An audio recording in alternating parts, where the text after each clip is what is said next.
Shit. Good evening, chat. My hair looks like shit right now. I don't remember what my hotkey buttons are. I'm still getting used to having them, and I need to brush my hair. I figured, I have enough time to help Mint Mod with this one quick little chore, and like I had enough time to help her with it. It did take a few extra minutes to like get changed though. I'm in a PJs type mood tonight, so we jammy maxing right now. Pretty epic, not gonna lie. I don't want to play this game right now.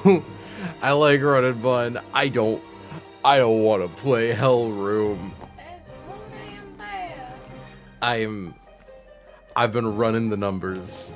And they sure do look not good exactly, but they sure do look.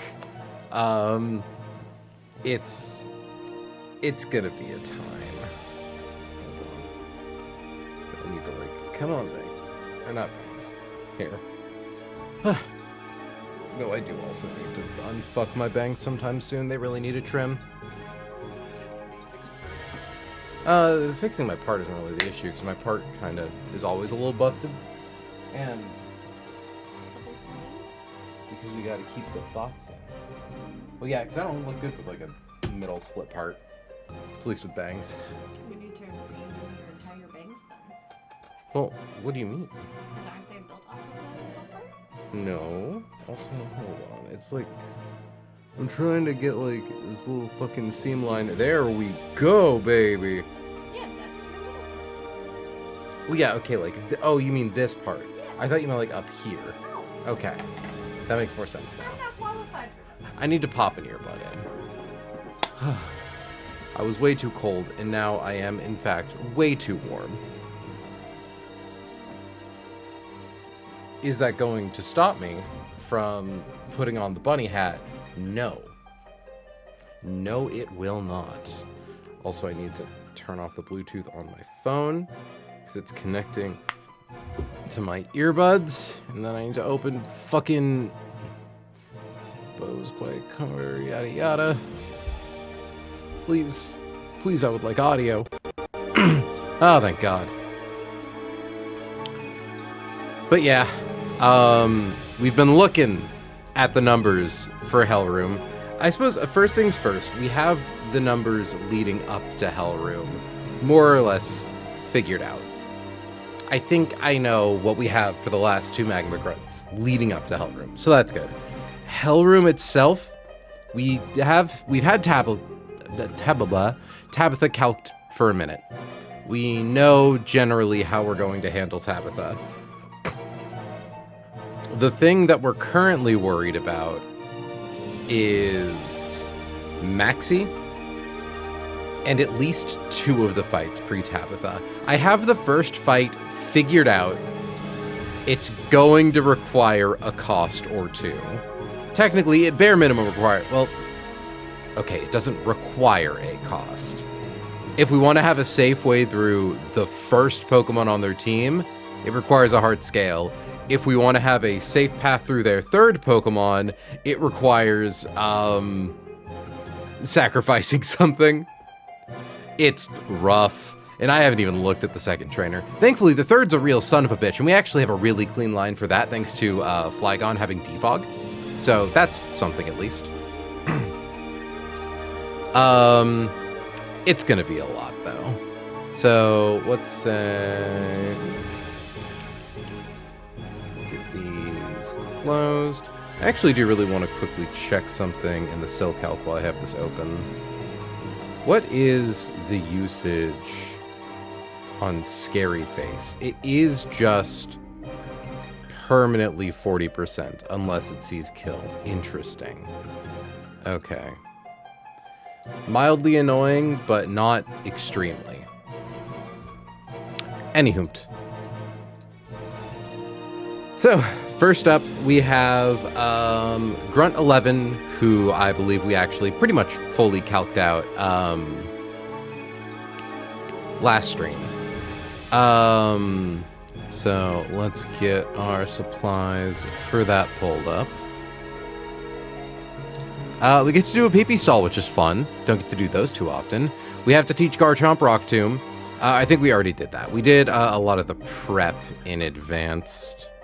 And we actually get to use Mega Garchomp as a strict upgrade for once. Okay, so yeah, we already gave you Rock Tomb. And this is a line where we kind of have a bunch of free slots on the team, so we're just using those to pad out our PP stall against Drampa. Okay, so Garchomp, who also beats Cinderace, swap to Basculegion,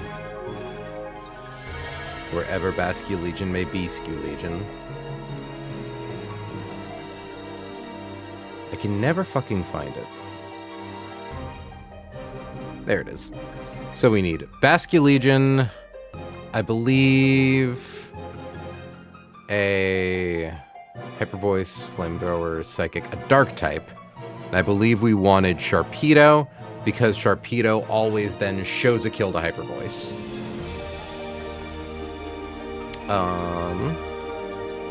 So Blink Psychic shows a kill to Hyper Voice. Then when we get down to PP stalling Flamethrower, we wanted...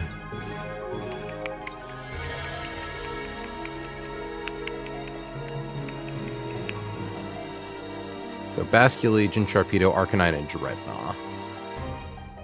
Makes sense. Arcanine. And Dreadnought's in here somewhere.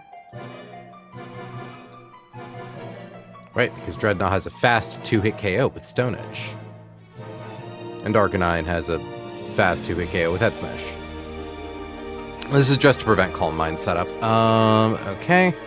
And then to actually secure the KO, we have Torterra, who then beats a Alolan Muck in the 1v1. I don't believe we need to do any pre-damage.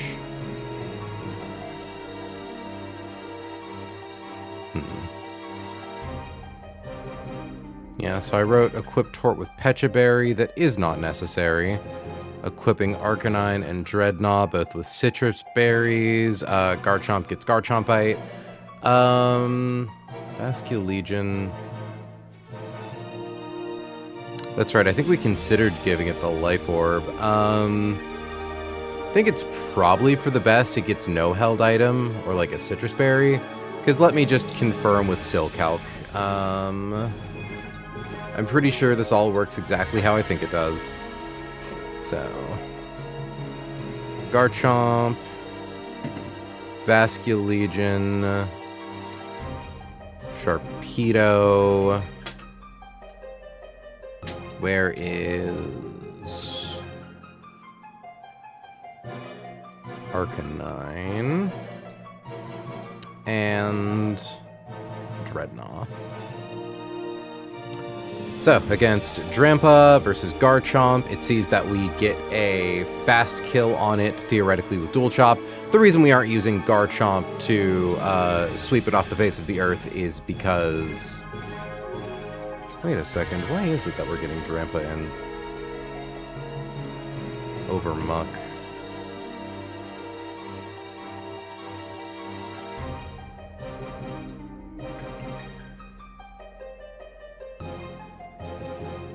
Because we're specifically, yeah, we're going full-on Mega Chomp. Oh! Misty Terrain. That's why. Misty Terrain cuts the damage of Dragon-type attacks. Okay, yeah. So, Misty Terrain means that Drampa sees that it does more damage to us than we do to it. Huh. I actually didn't... Okay, I thought so. It doesn't actually see that. But... we determined that the amount of damage that Garchomp takes from Cinderace on any roll of acrobatics makes it so that the ratio is functionally, well, let me get Mega Garchomp. God damn it. Come on, boys. Get organized. Get organized. Mega Garchomp into Drampa. We show that we do 81.3% to it, but the lowest roll on acrobatics from Cinderace into Garchomp is 84. So 259 minus 84 comes out to 175. And 175 divided by 259. That's not the ratio I was expecting. That says 6756. Did I do the math wrong?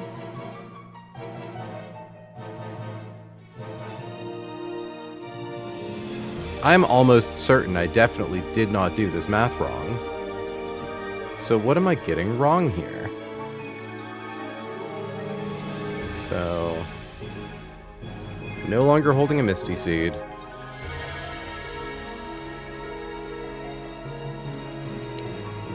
Or did we need to pre-damage? Hi, Izzy. Welcome to stream. 259 minus 84. Oh, that's right. Okay, it's 175, and then I have to divide the highest damage of Hyper Voice. That's what it is. I have to divide the highest damage of Hyper Voice by our current HP. So 175. Or no, sorry, it would be 154 divided by 175 is 0.88. So, using the same information that got us fucked over and lost us Noma a while ago, lets us confirm that Drampa will actually see that even though it's slower than us, it does more damage to us than we do to it, by a decent margin. Thankfully, let me confirm that the largest damage on acrobatics does not do the same for Muck. Thankfully, Earthquake still does quite a bit to Muck, even through Shuckaberry. Gotta make sure there is no scenario where we bring in Muck by accident. So, 259 minus 150 comes out to 109. High roll of knockoff is 61 because it doesn't count us as holding an item thanks to Garchomp Bite. So 61 divided by 109 is 55%. So Muck never comes in because it never sees that it outdamages us. So it should always be Drampa. And more importantly, it should always be Hyper Voice. That was the thing I opened up Silk Help for, was to make sure it never goes for Hyper Voice because it sees that we 2-hit KO it with Earthquake. It never goes for Calm Mind. Basculegion similarly shows it a fast 2-hit KO with Superpower, so it never goes for Calm Mind, it always goes for Psychic. Sharpedo shows it a slow 1-hit KO with Hyper Voice, so it never goes for Calm Mind. Arcanine shows it a fast 2-hit KO with Head Smash, so it never goes for Calm Mind. And Dreadnought shows it a fast 2-hit KO with Stone Edge, so it never goes for Calm Mind. Let me confirm, because these Garchomp... Because this is also specifically regular Garchomp when it should be Mega Garchomp, and we're replacing Ironhead with Rock Tomb.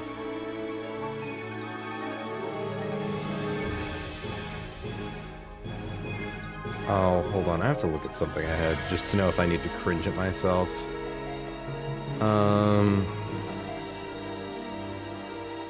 Okay, no. No, I do not. Yeah. It would do similar. It'd actually do less damage. Impressive. We've got a really annoying guy to worry about later. How goes the cooking? We actually have the 2 fights leading up to Hellroom cooked. We have one of the fights inside of Hellroom cooked. We also have... Okay, we have 2 fights inside of Hellroom cooked, because we have the 3rd Grunt and Tabitha cooked. We have Line 1 cooked. It's just a matter of how much risk we want to take going into it. And because it costs resources, we need to make sure that we have our lines for both Grunt 2 and Maxie also cooked before we even consider sending that first line. I could also see what our odds are of being able to successfully catch one of the Pokemon in Hellroom. A very dangerous prospect. Guys in there include fucking Hydreigon. Scary guy. Scary guy. Okay. But yeah. So I think that's more or less the line.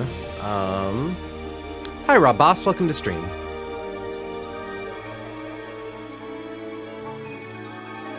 Yeah. So the line is open with Garchomp into Wheezing, immediately Mega Evolve, get the one-hit KO with Earthquake. It sets up Misty Terrain. Hi, Pio. Yeah, it gets Misty Terrain up, we kill it. What's a Payapa Berry do? Is that just one of the big healers? Oh, no, it is... reduces the damage from super effective psychic type attacks. Interesting. Oh yeah, it has significantly worse special defense than physical defense. That makes sense. Thankfully, we've got the killer. So, Garchomp kills Wheezing. Oh, excuse me. Baits in Cinderace because it's the only thing that's faster than us. It's going to come out, proc its Misty Seed. It's going to try to get us with Acrobatics. Instead of going for Bulldoze, we are going to click Rock Tomb, which will then make us faster than it, even while a Mega. Hi, Turtle. Welcome to stream. Everyone's showing up all at once. Oh, yay. Cinderace comes in, it wants to hit us with Acrobatics. It's going to turn into a flying type to do so. So we are teaching Rock Tomb, so that way we have a super effective move that drops speed. So we hit it once, we decrease its speed, we're faster than it, we get the KO. No matter what HP we're at, we always show that Drampa does more damage to us than we do to it. And we don't show it a KO with Dual Chop because of Misty Terrain. For that reason, Drampa comes in next on Hyper Voice. We are going to PP stall all of its moves except for Calm Mind, which is fun. I do need to confirm something. Arcanine shows a fast 2-hit KO, and Dreadnought shows a fast 2-hit KO. Good. Okay. I just have to make sure that Drampa never switches against any of our guys. And thankfully that won't happen with Sharpedo. And even then, I don't think Drampa hits full minus 20 priority on Calm Mind until it gets to +6 in both of its stats. Yeah, so we are going to go from Garchomp, who's always baiting Hyper Voice, to Basculegion, who then always baits Psychic, into Sharpedo, who always baits Hyper Voice. Do that until it runs out of Psychics. Then move on to Arcanine to blank its Flamethrowers. Once it's out of Hyper Voice, it's just going to be Arcanine Dreadnought, Arcanine Dreadnought, Arcanine Dreadnought until it is out of Flamethrowers and is only able to use Calm Mind, at which point we swap to Torterra. Yeah, because I think Calm Mind technically has like -20 usage priority, I think, because of our assorted guys. They show like fast 2-hit KOs. So, yeah, it's interesting, but I think it's fine. We never have to worry about getting burned by Flamethrower because Misty Terrain prevents status ailments. It also means we never have to worry about Torterra getting poisoned by Muck because it's Click and Gunk Shot. We also don't need to have a held item, really. Like, it's probably for the best that we don't. Yeah. It can't 2-hit KOs with Gunk Shot because we can't be crit and we can't be toxicked. Or poisoned. And we get it with one Earthquake. It eats its Shuka Berry. It then turbo dies to the second Earthquake. And that's the line. I'm pretty sure we did basically all of our prep for it in advance last stream. So let's run it.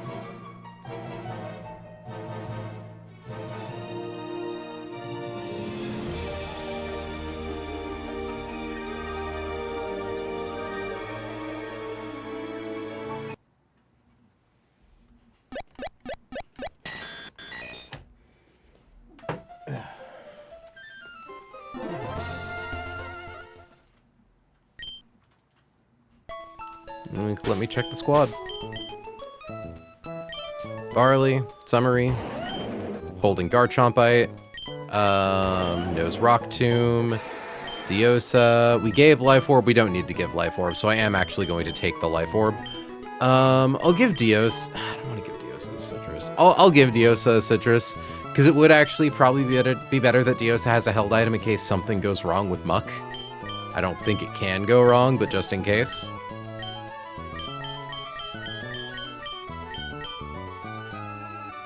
Because ideally, if Muck comes in, it should want to see that it does a KO on Basculegion with knockoff instead of pursuit, so that way it never goes for pursuit. So we can switch out of it. Winter 11 doesn't need anything, and Turtle doesn't need anything. Citrus Berry, Citrus Berry. Okay. Cross your fingers this works.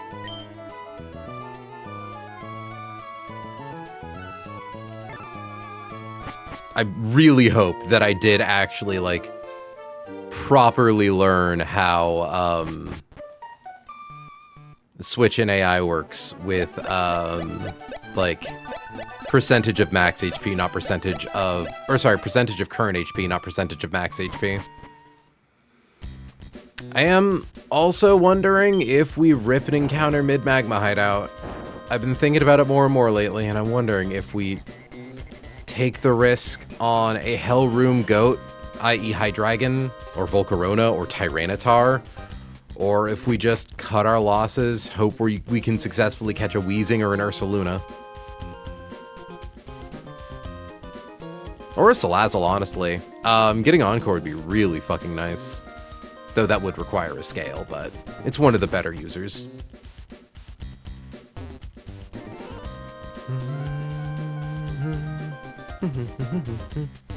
Hold on, I should also edit these in the calculator. Citrus Berry, export, import. Garchompite, export, import. No held items. Citrus Berry, export, import. Citrus Berry, export, import. No held item.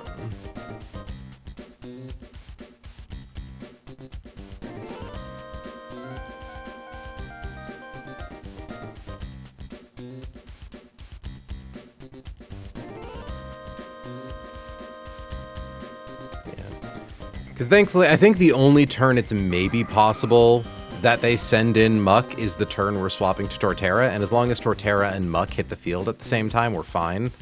Because if we KO Muck and then Drampa comes back in, all it can do is click Calm Mind, so we can just swap to something that safely KOs it. Which is the important thing.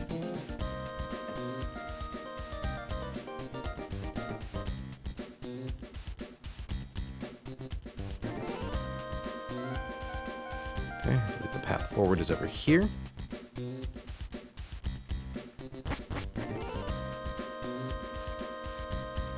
I am low-key unsure who we have or have not fought in this room yet. So I'm just going to do our last item check and everything here. We have Rock Tomb, we have Garchompite. We have a Citrus Berry, we have no held item, we have a Citrus Berry, we have a Citrus Berry, we have no held item. We know Earthquake.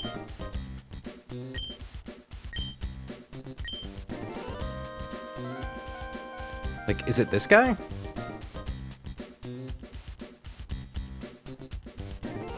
It is this guy. He has funny dialogue. What did I do to deserve this guard posting? My left ear is burning up. It's kind of funny. All right. First fight of the night. Weezing. Varley. Misty Surge. We are going to Mega Evolve and click Earthquake.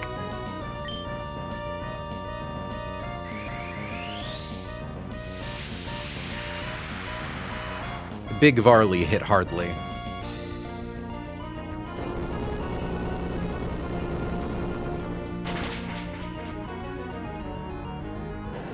Now, I don't know if we're necessarily doomed if I misunderstood the Drampa switch in. So first things first, this should be Cinderace proccing its Misty Seed. Good. We showed a fast kill, so it can't set up Bulk Up.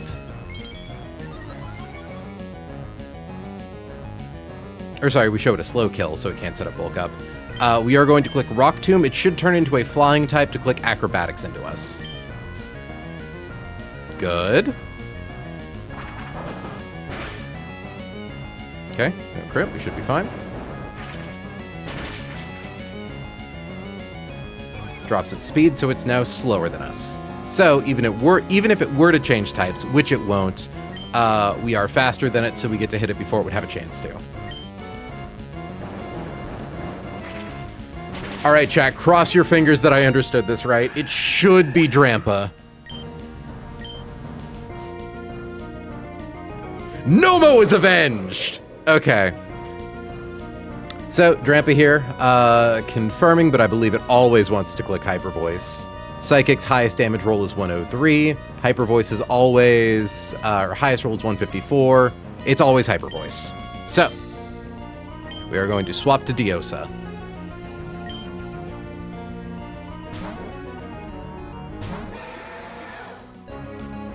Much as we would love to take the kill right here, Drampa's kind of dangerous. It's got Berserk and a Quick Claw. Quick Claw could make this whole thing very problematic. So we are doing this the slow way and PP stalling it. So that is 15 Hyper Voices left. It is going to go for Psychic. Confirming.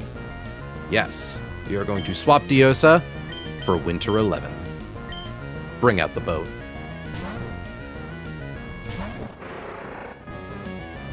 Good. And Winter 11 is so fragile that it doesn't even need to be pre-damaged to show this thing a KO with Hyper Voice. So we are going to swap back, not to Varley, to Diosa. I nearly clicked the wrong box. Ah. Okay. 14. Back to Winter.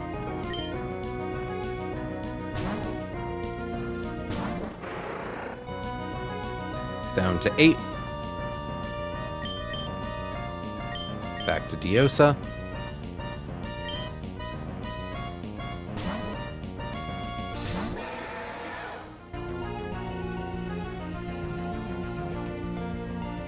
$13. Back to Winter. Unfortunately, Winter is only hitting the field 10 times. 7. And back to Diosa.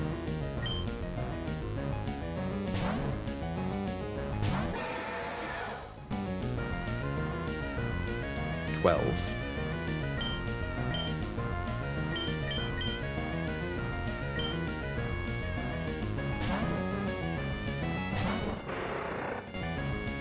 Six remaining.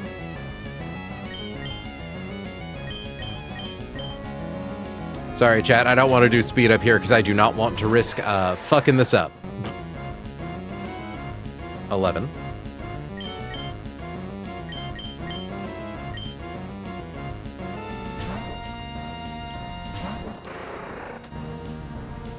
Five remaining. Though I am moving faster than previous PP stalls. Forgot that there is a potluck in the first Coil Island holiday. Praying a crap will solve everything. I don't understand how any of that works, but wishing you luck, my love.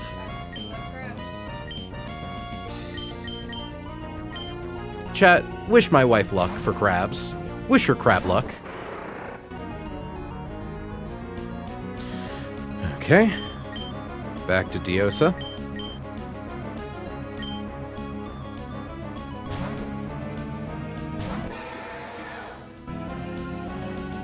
Nine Hyper Voices remain.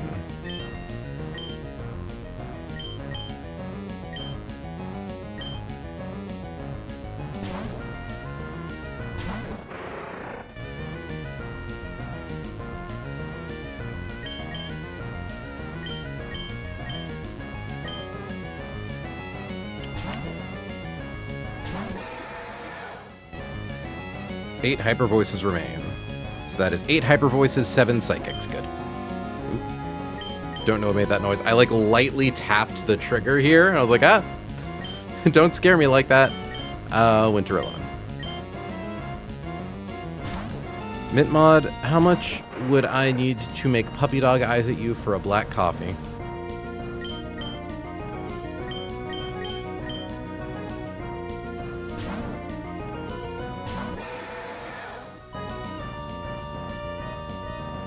Two Psychics are left.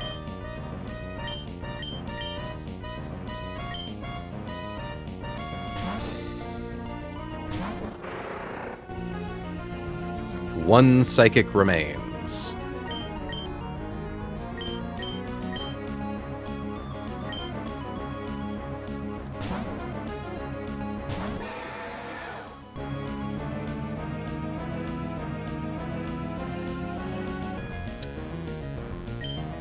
And the final psychic.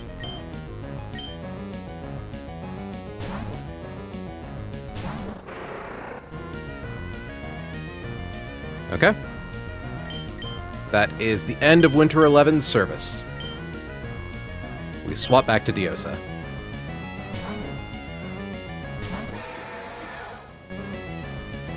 It gets to now do attacks that, like, make damage happen, which is a little scarier, but not significantly.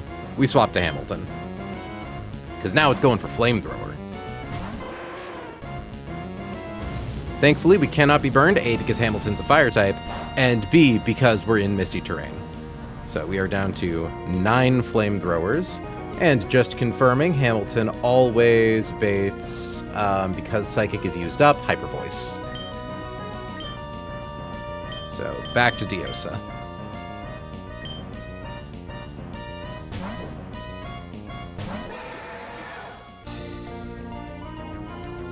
Four Hyper Voices remain. We are going to involve Laylapse into this cycle, just so that way, ideally, we don't use up a berry.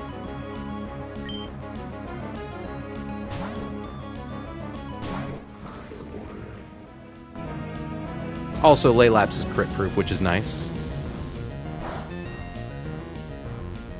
8 Flamethrowers. Diosa also, or not Diosa, Laylapse always baits Hyper Voice as well.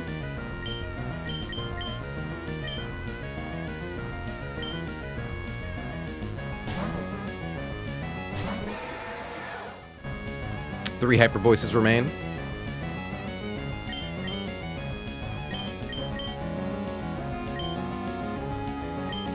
Wham Bam, swap to Ham.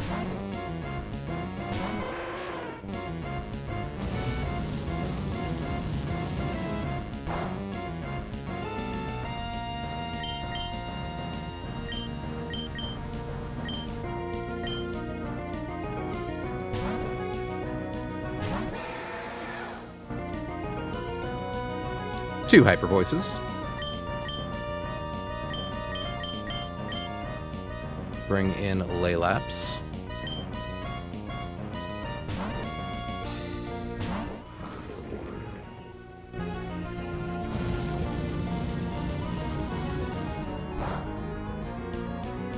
Six Flamethrowers remain.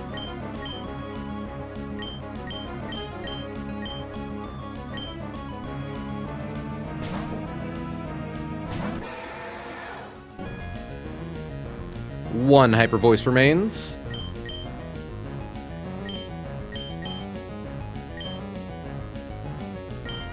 Crazy the Quick Claw hasn't activated yet. I don't think it bothers checking Quick Claw if you're switching. Like, if there is no scenario where Quick Claw would do anything, I think it just skips the, like, animation if it would happen. Because I think we've done this before. PP stall the Quick Claw guy. Alright, and that should be the final Hyper Voice.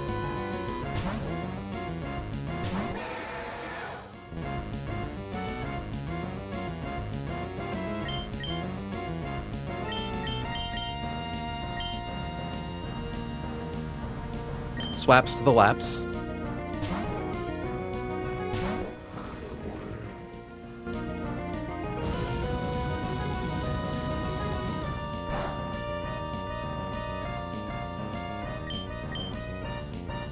Hamilton.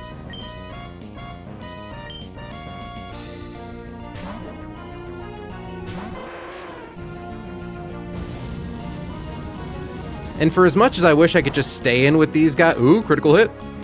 Stay in with these guys. We actually really don't want to risk accidentally dropping its HP below half because then it gets berserk. And we don't want it to have boosted damage for these last 3 shots.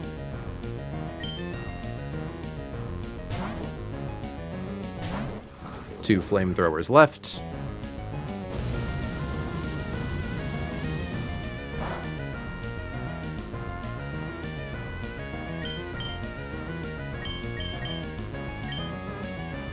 Hamilton.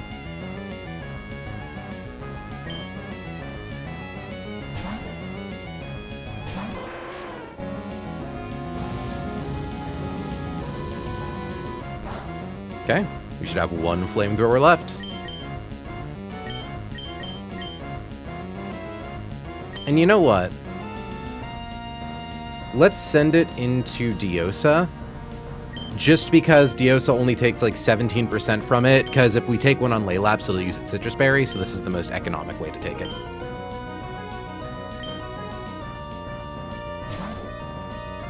No reason in spending a berry we don't gotta lose.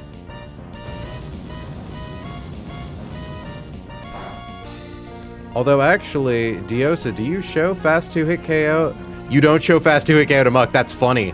Okay, so I'm glad I considered this. Thankfully, should Drampa decide to swap this turn, we are safe because we were swapping to Turtle this turn. That would have been really fucking bad if I'd fucked that up.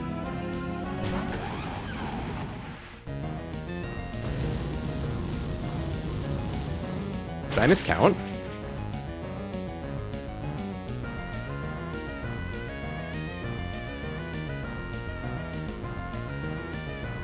What?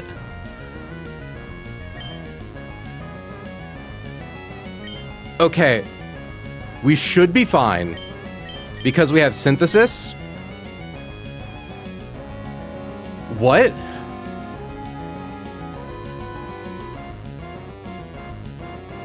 No, Hyper Voice should be PP maxed. Did I count wrong? Because it was Hamilton, Laylapse, Hamilton, Laylapse, Hamilton, Laylapse.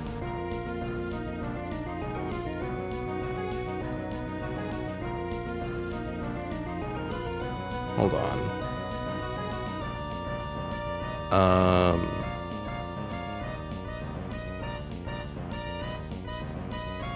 Like... Flamethrower has 15 PP. Oh, fuck. Okay, that was almost bad. Thankfully, we're fine once we get Turtle in on the correct turn, because Turtle has, fucking Synthesis. I thought that Flamethrower only had 10 PP. Okay. So... confirming it should have a few more left. So that was actually... Or is it okay?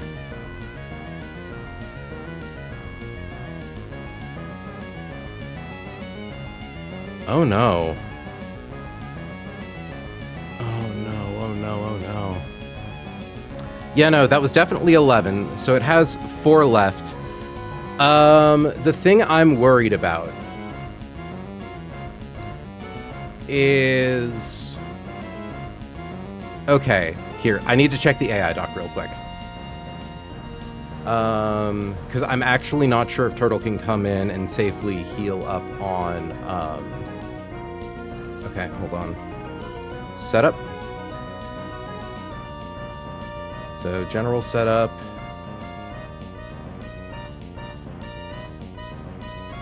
Pokemon is slower into it, KO'd by your Pokemon, additional -5. Okay. Okay, I think we're fine. I don't think it gets set. I don't think the priority for switch out gets high enough to swap out Drampa until it uses like a bunch of Calm Minds.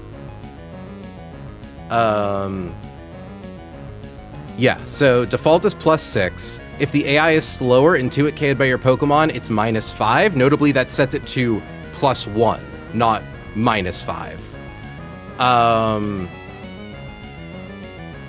If the AI's attack is +2 or higher and the move boosts attack, yeah, I think we're fine. I think we're fine. Okay. So, we're gonna swap to Laylapse. Holy shit, okay. I really hope that I understand this right.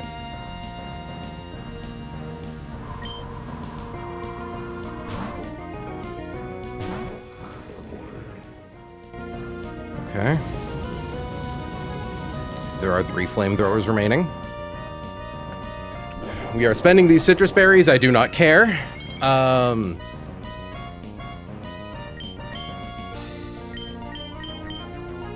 Hamilton.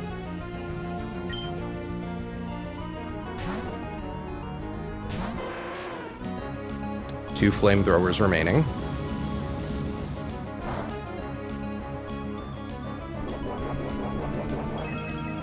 Because, yeah, swap to turtle would have been 11.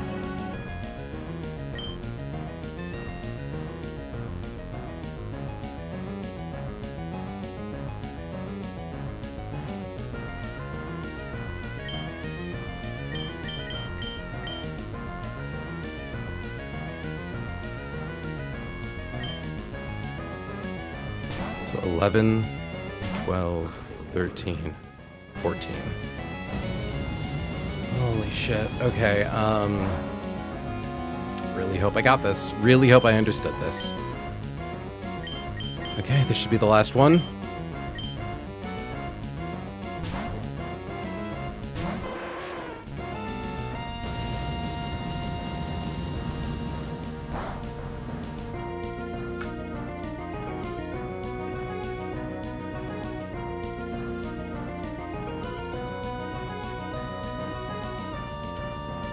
Okay. I think what I'm going to do to test... Well, no. Because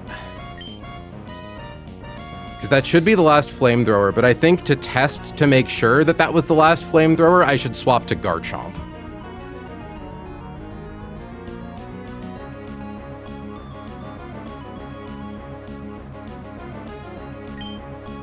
Because Garchomp takes at most 20% from flamethrower... No,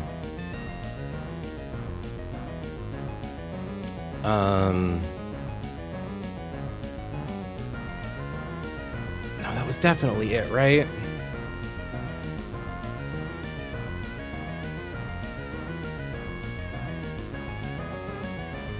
That was 15, right, chat?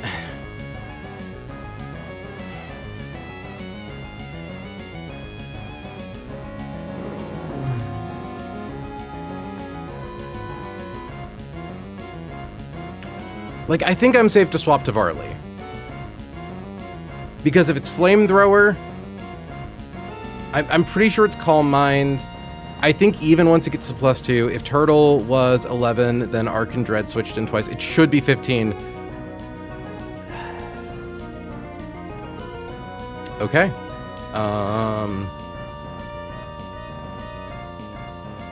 Man, I got... really fucking lucky. Yeah, that should be 15.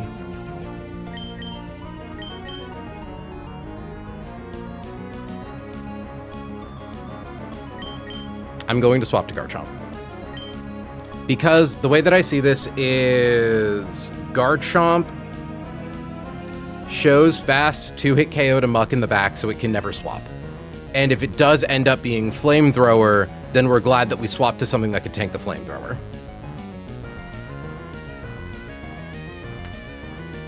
Right? Because Garchomp can beat Muck from good HP if it were to suddenly swap this turn for some reason. No, it should be fine.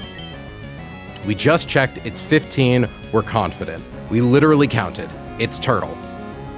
Because we need to get Turtle in as soon as possible to start healing. Please don't be Flamethrower somehow. Okay. Please don't swap this turn. It didn't. Okay, we're fine. Fucking shit. Okay. We too okay with Earthquake.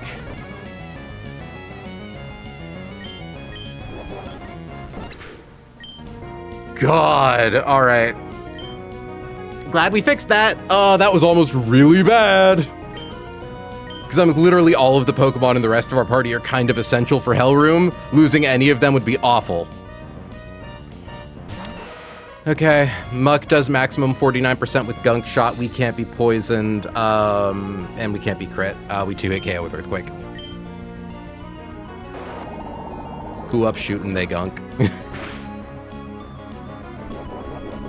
There goes a Shuka Berry. It's got Poison Touch, which again doesn't matter because Misty Terrain. Ooh, crit mattered.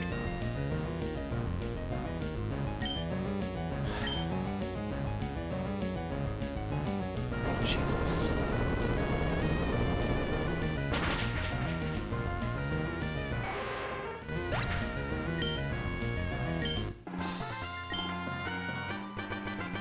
Me too, buddy. That was such a rookie-ass mistake, too. Oh, that was such a rookie mistake. Oh, we got bailed out. We got so fucking bailed out. I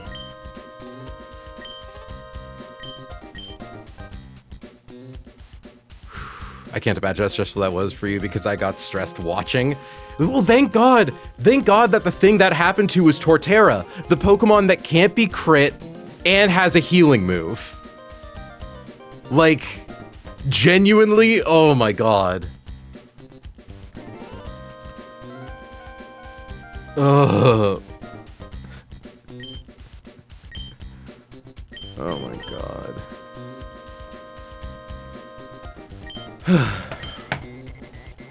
Gonna message Hannah.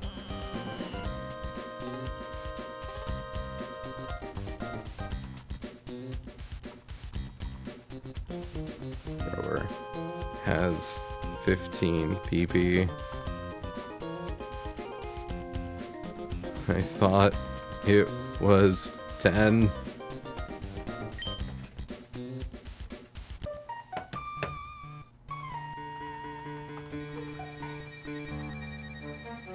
Doot doot doot.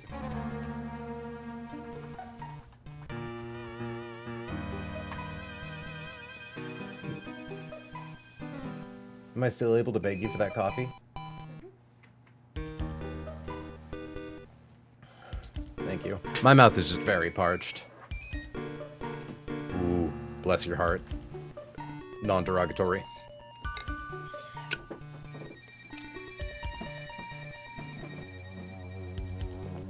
Sending support for scary times. Thank you, Hannah. We were pee-pee stalling fucking Drampa. And I forgot about flamethrower. So we swapped Torterra into a flamethrower. And I'm like, oh no. We need to live at least 2 hits from Muck. And it does a max of 49%. Thankfully, Torterra has Synthesis. So I was able to get it in. I think we, in theory, could have used Varley as a backup if things got truly dire, but that would have been, not good. Yeah, that was, ugh.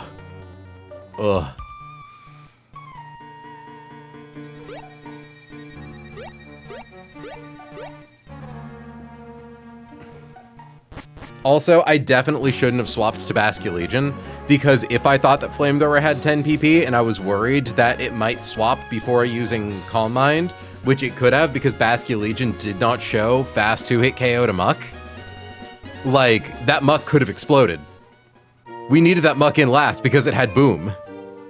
I really nearly biffed it at 2 major sections. We actually got bailed out by Flamethrower having 15 PP.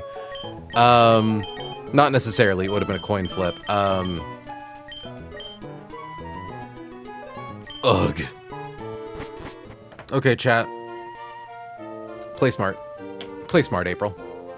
That's what you're good at.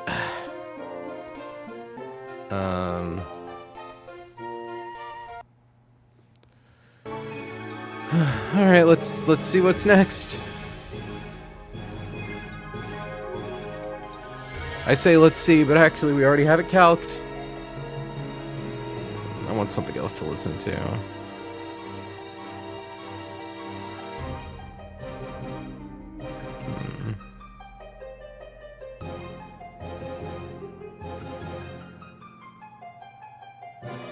Professor Layton music to assess critical thinking.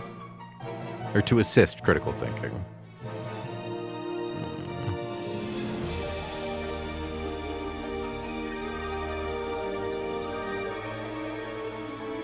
It feels wrong to do tunes that aren't ORAS. Chat, what's some good-ass Pokemon music? You know what? Burbank. City. An ice cream? I might like an ice cream bite. I asked for a black coffee. I didn't hear that. I did. I just heard coffee. Thank you. I appreciate it. Ice cream bite. Ice cream. That's a lot of ice cream.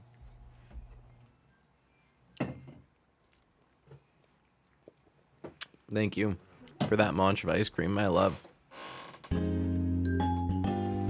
Okay. Honestly, most Pokemon OSTs are great. That's true. Undeniably true. Fucking God. Oh, that was almost so bad.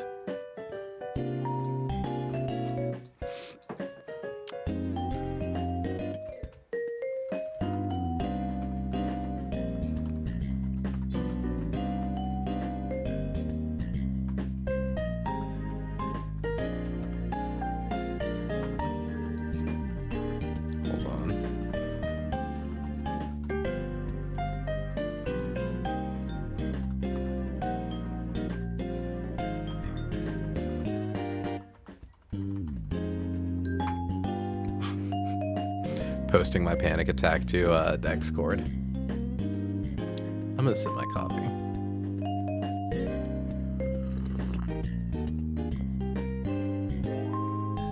Damn, Hannah, you're on a 40 stream streak. Girl, that means that you have been in here.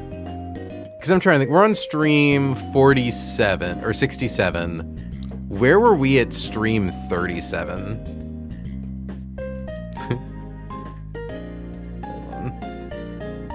Faulty's being a smartass.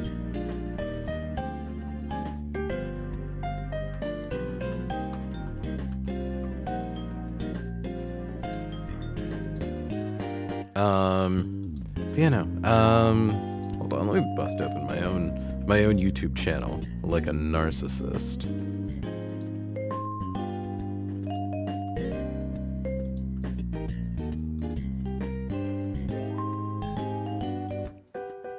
Like, okay, so it would have been during session 27. Terrible 2's veto. Arena trapped. Oh my god, yeah, that was... Funny enough, that was the last time I nearly almost lost Torterra to me forgetting game mechanics. I think that was the one where I forgot synthesis healing is halved in Sandstorm. It's really funny.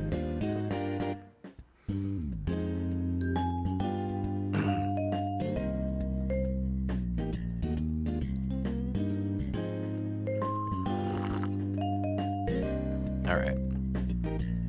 We've got a fight to check. But not calc. Because we already calced it.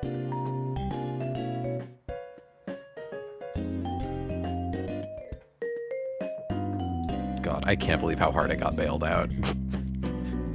That was so fucking dumb.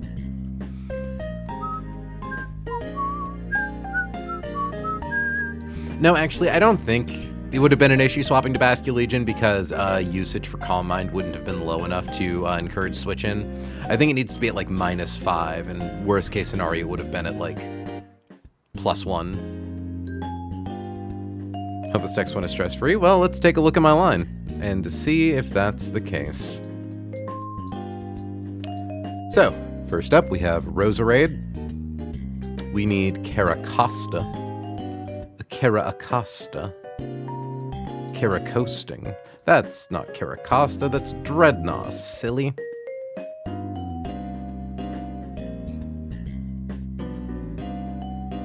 Where is my guy, Carol Macosta? There it is.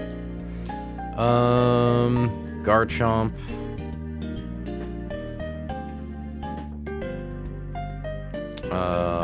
Granbull.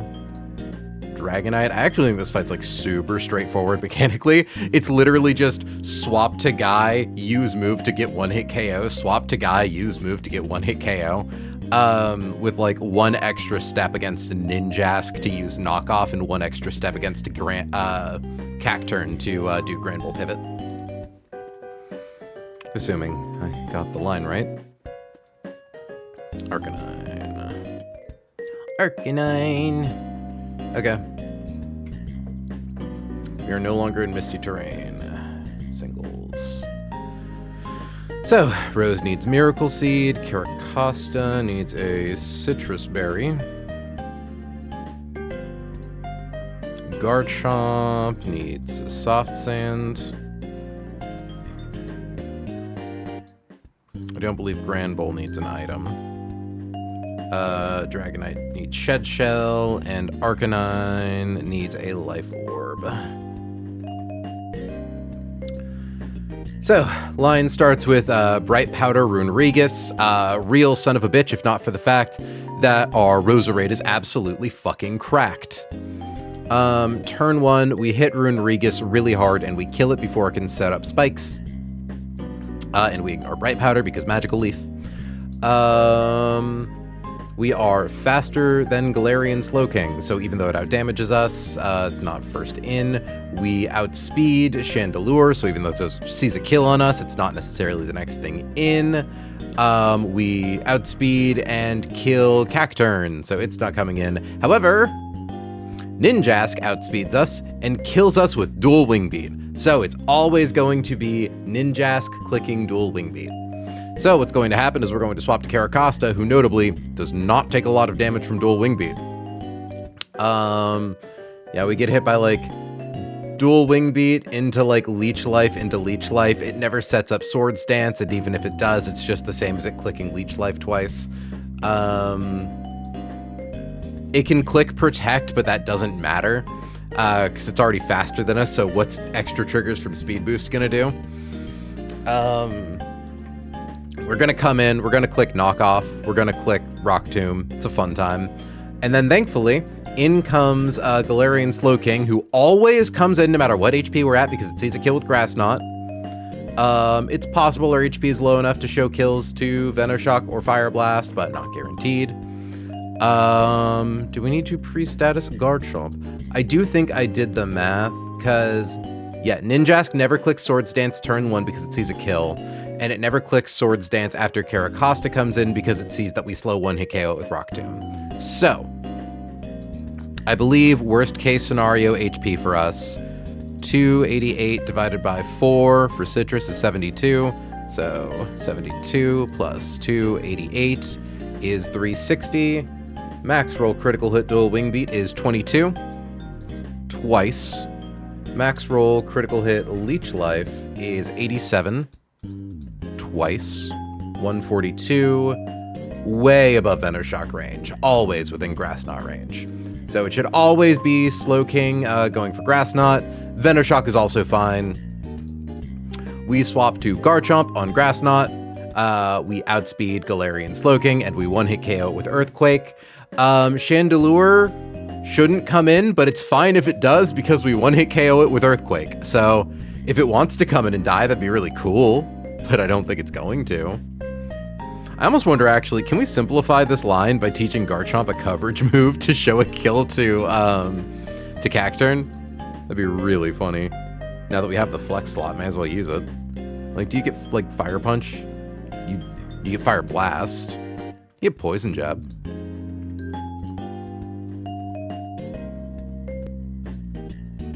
Low-key crazy that Poison Jab almost does it.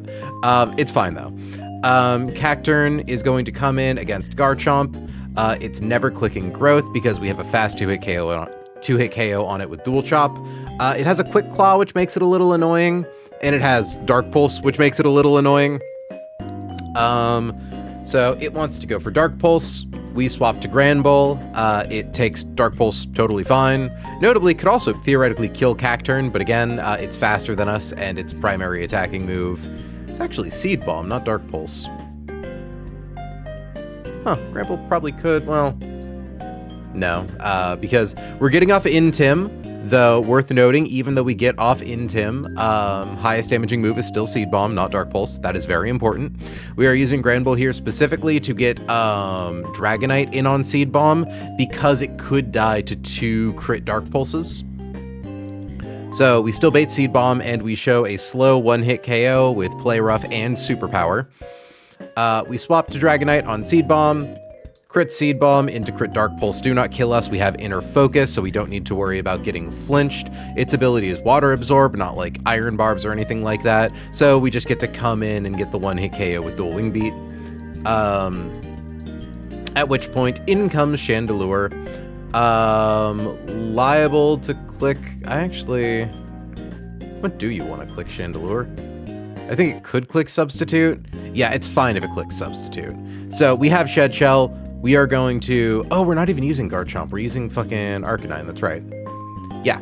So if it goes for Will-O-Wisp, Arcanine is a fire type who cannot be burned. If it goes for Substitute, it means we took no damage.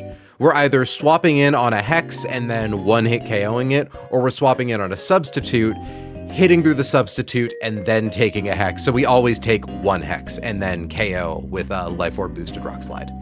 Including the 2 recoil chips of Rock Slide, we are never at fear of dying to Hex. And we don't need to worry about like breaking Substitute and then it sets it back up and we keep losing HP because we're faster than it.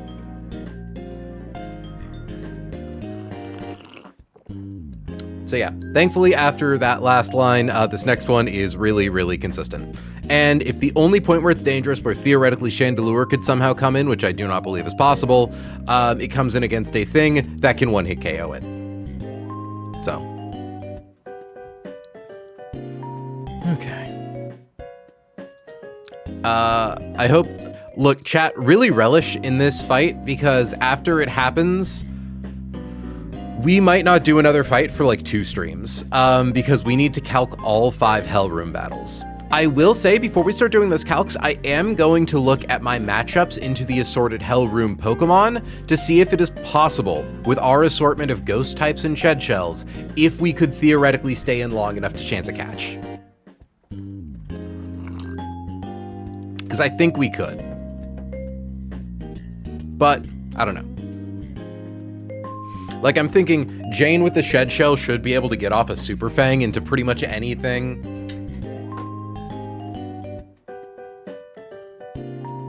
But, again, we'll cross that bridge when we come to it.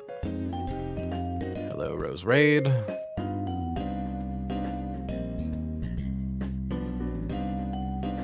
My Carrot Costa.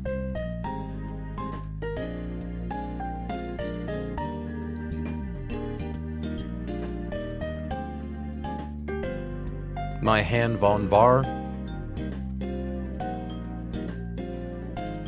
My most grand of bulls. I actually should check something about the Seed Bomb. No additional effect. Okay. I'm like, I don't think if Seed Bomb had an effect, it would be like dropping your defense, and thankfully that doesn't matter. We do need Hamilton eventually, actually. Turtle, you get a well-deserved rest after I scared the piss out of you like that. Thank you for not dying. That would have been really embarrassing for me.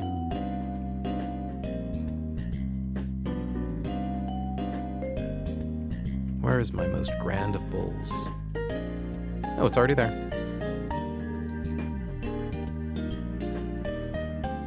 Ended in front of me too. I know! I would have been so sad if I got Turtle dead in front of Turtle.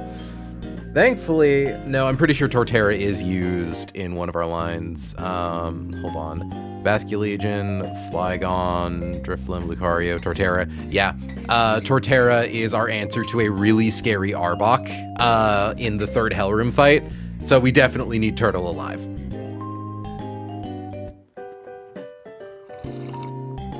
Like, we could probably answer that Arbok with, like, Garchomp, but it's not a surefire thing. No, we can't, because we need to be slower than it. Okay.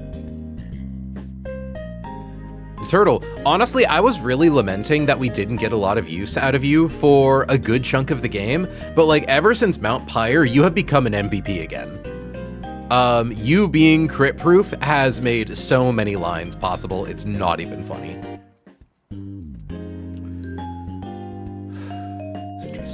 Okay. Varley needs Soft Sand.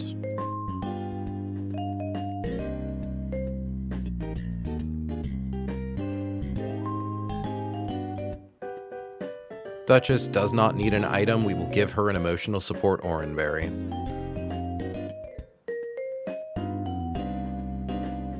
Yeah, I'm really lamenting not having a turtle of my own for Mount Pyro. I was going to say, poor chat, please send your love to Hannah right now. The poor girl is fucking going through the ringer right now trying to calc out her Pyre Gauntlet. And is not having a great time with it.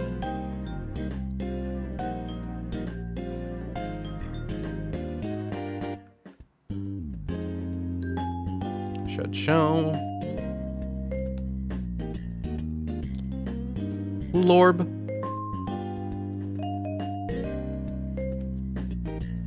Don't even have to do any, like, fancy pre-damaging shit.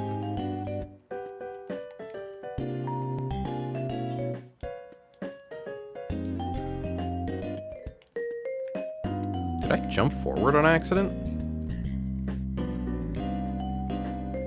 Oh. Neat.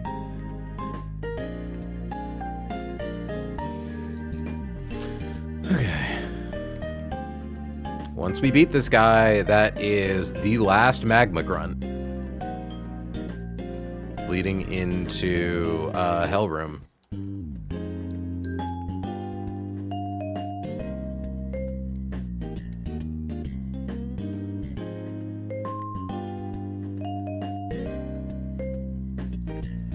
Just confirming, Roserade does in fact not bait in Chandelure because it outspeeds it by like 9 points. Yeah, Ninjask shows it a fast kill. That is the important thing. I'm suddenly very afraid because this game likes to get silly.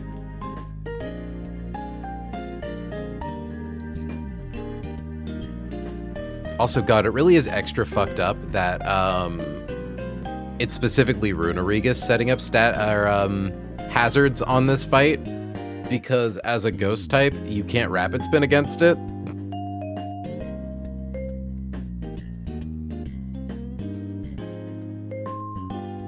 Alright, pause that.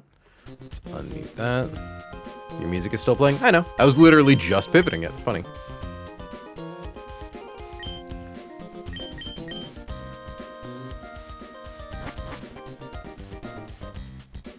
Why dang, Izzy.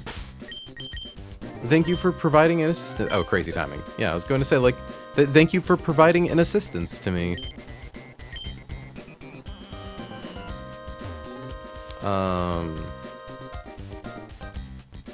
Is that the way forward?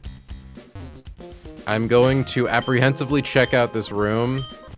I reserve the right to reload the game.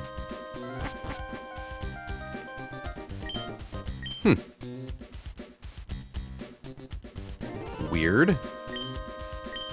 Maybe this was just like a pathway that existed in base Emerald that they didn't get rid of. They just like closed off the passage. Okay, final vibe check. Roserade is equipped with Miracle Seed, knows Magical Leaf. Caracosta has a Citrus Berry, Knockoff, and Rock Tomb. We're using Rock Tomb instead of Stone Edge because it's 100% accurate. Varley has Earthquake and Soft Sand. Duchess is just her bad self. Deidre has Dual Wing Beat and a Shed Shell. And Hamilton has Rock Slide and a Life Orb, because confirming Chandelure dies always to Life Orb boosted Rock Slide, which is pretty cool. Alright, send it.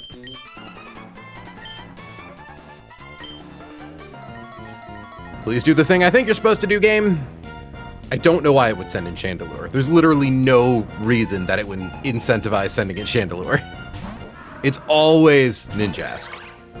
Okay, Magical Leaf. Cracked!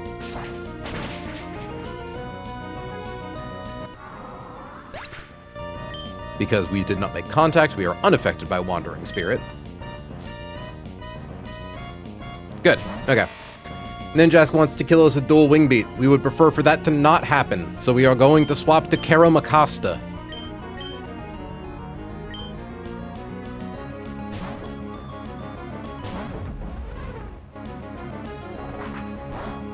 It does very little damage. It's got a focus band, so for as funny as it would be to just start bopping this thing with fucking Rock Tombs, we do have to use Knockoff first. We don't need to, but it's smart for us to do that. Doesn't matter if it heals off of us, we're gonna KO it from full HP.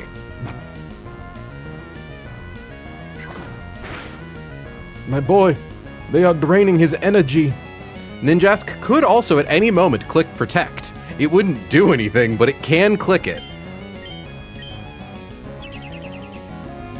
He's gonna pee-pee stall my rock tombs. Fuck, I've only got like... How many more of those do I got? I've only got 14 more! W stall Ninjask, keep it up. High Volt Flare.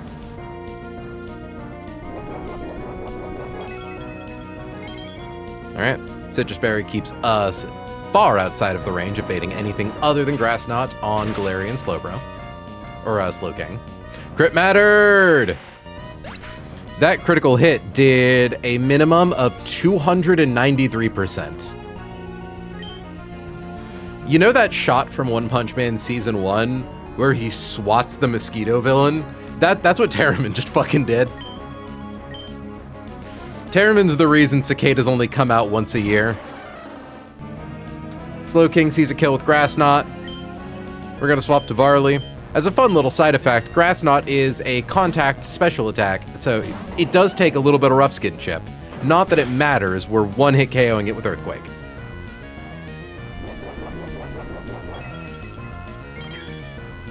It's got Black Sludge. Might click Protect. It's fine. Again, we're killing it from full health.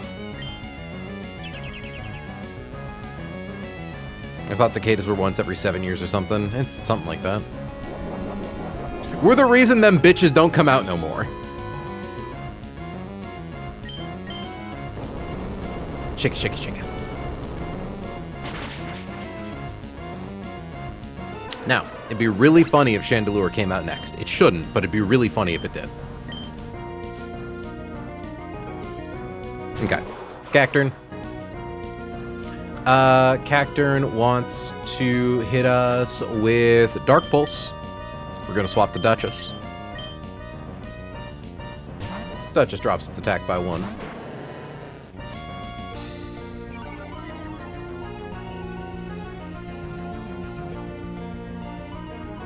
It sees that we slow one-hit KO it, so it does not want to go for growth. Crit. Crit mattered. Seed Bomb is still highest damaging move after the stat drop, so it is going to click Seed Bomb into Dragonite.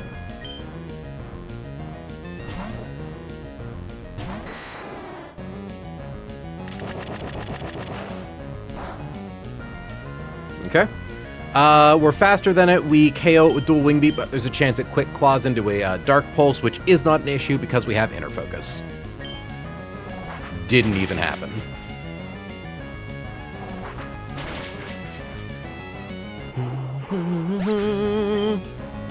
And lastly, in comes Chandelure.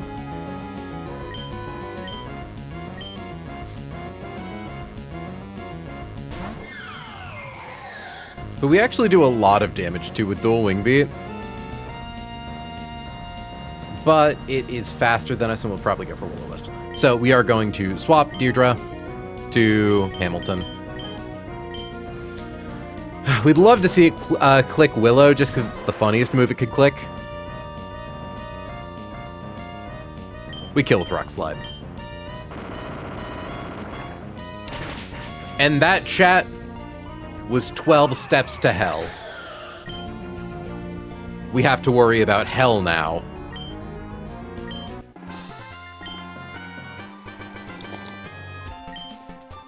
Okay. Fuck me. Willow is also the funniest move Talon can click. That's funny.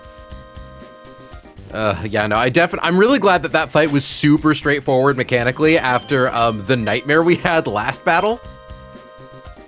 I need to get my bangs trimmed so bad.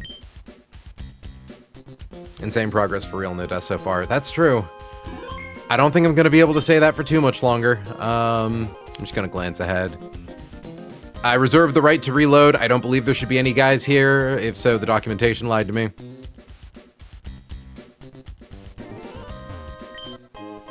Oh, neat.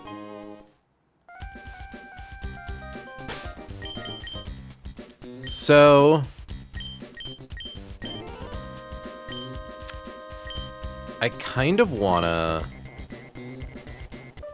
I think I've thought of a different way to conceptualize these guys.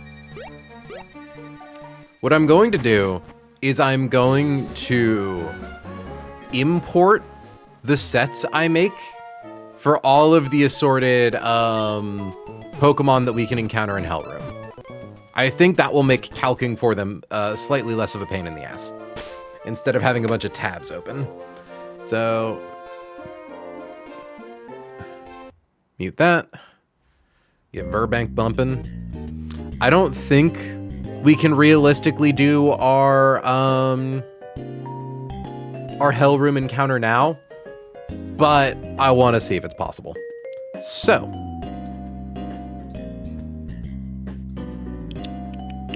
run and bun master sheet, encounter checklist. Because if we're able to do our encounter now, and we do manage to get lucky and get Hydreigon, that is such an astronomical boost to our box. It's not even funny. Especially for Hellroom specifically. God, they're level 69. That's awful. Okay. So... Hydreigon. Blank set. It would be level 69. Nice. Actually, I'm gonna look at Volcarona real quick, just I'm curious. Does it get U-turn? It does get U-turn. We would have to scale for it, but that's really cool. I feel like Volcarona would be a very good user of U-turn.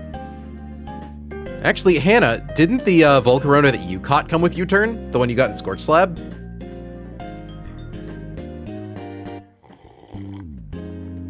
Okay. Hydreigon. Its ability is Levitate. No, it came with Flame Charge, less good, but also cool. I was gonna say Flame Charge I really slept on. I kind of regret not keeping it on Talonflame, if I'm being real. Okay, so 69. Thankfully, Hydreigon automatically has a U-turn, if we were lucky enough to get one. Okay. And it does not swap itself out of battle doing that, which is important. Volcarona in Hellroom at level cap is probably the hardest catch in the game. That makes sense. Dark Pulse. Aura Sphere. And Dragon Pulse.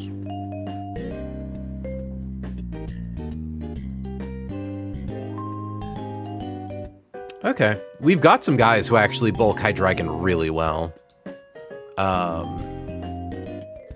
Electros is, in fact, safe to use Super Fang against Hydreigon. It doesn't die to Dragon Pulse crit plus 1 turn of Magma Storm. So that's really good.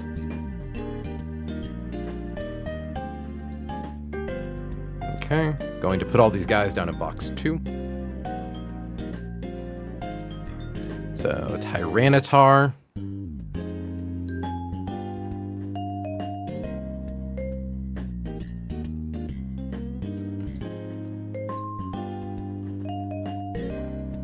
Unnerve.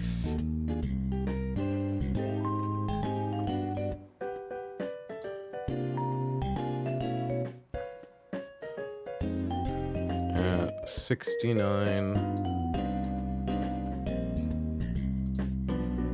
Get Stone Edge. Rage.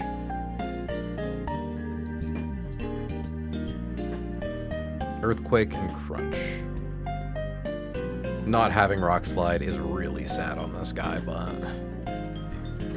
you can still give it Rock Tomb. Honestly, Tyranitar would also be really good. It would potentially, I don't know if it fixes Fight 1, but it would be pretty solid, I think.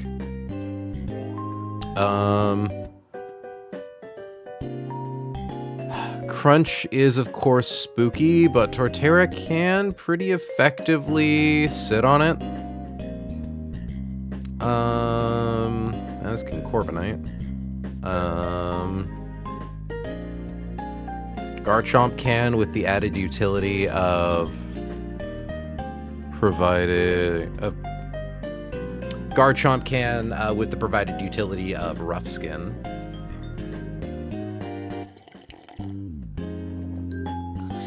Okay. Export. Import.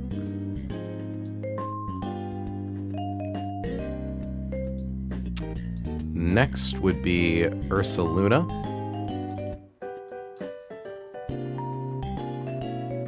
Guts, Unnerve. Jesus. Technically, Unnerve would be the scarier thing for us, because we can't paralyze it.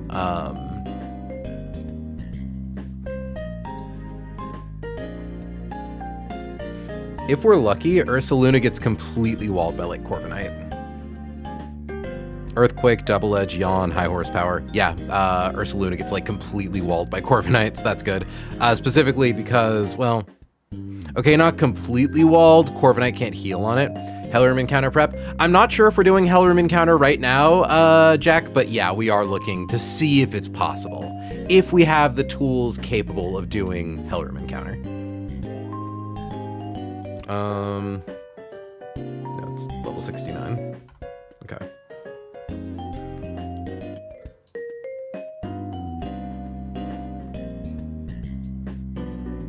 Hell, Torterra probably walls it, actually. Earthquake. Double Edge. Well, okay, maybe not. Double Edge is a normal type move. Torterra doesn't resist that. Yawn. High Horsepower.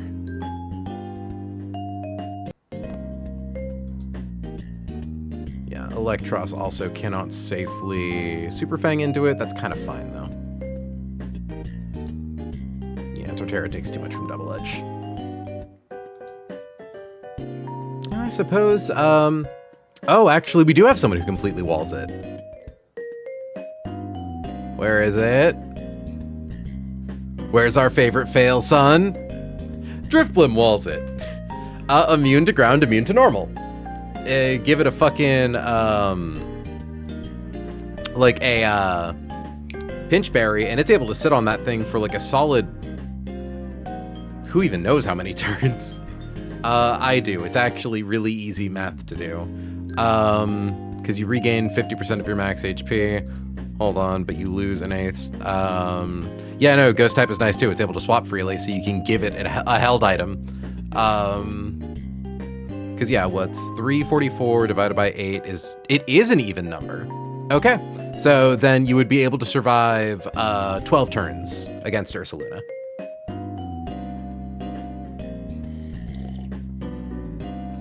Hope you're enjoying your peak run, Rose. We nearly lost Turtle.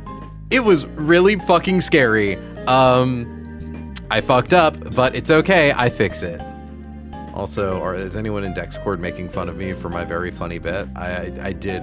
Okay, no, I think that mostly got ignored outside of Faulty. That's fine. I was hoping for some laughs and giggles at that. God damn. The fact that Ursaluna gets Fling is crazy. And Yawn, honestly, is not terrible tech. Ooh, it could have a Nerve, which would reduce the number of turns. Drifblim could sit on it, but that's a price I'd be willing to pay. And if it has Guts, nice. Thankfully, while Guts is obviously the better ability, Unnerve is not awful in Run and Bun.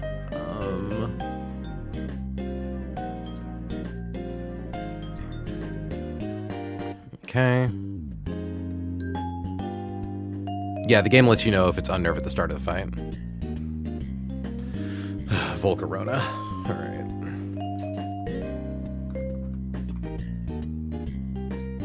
$69. So it's always Flame Body. Not Volcanion. Oh, it's Swarm always. Worth noting. Not good for fighting with Garchomp. Well, I mean, as long as I'm responsible about it. It gets Bug Buzz, Flamethrower, Rage Powder, Fire Spin. Oh, it actually doesn't have crazy high, like, Bug Buzz dropping your special defense is, of course, scary, as is Flamethrower's chance to burn. But, like, I think this thing gets walled by Hammy pretty easy. So...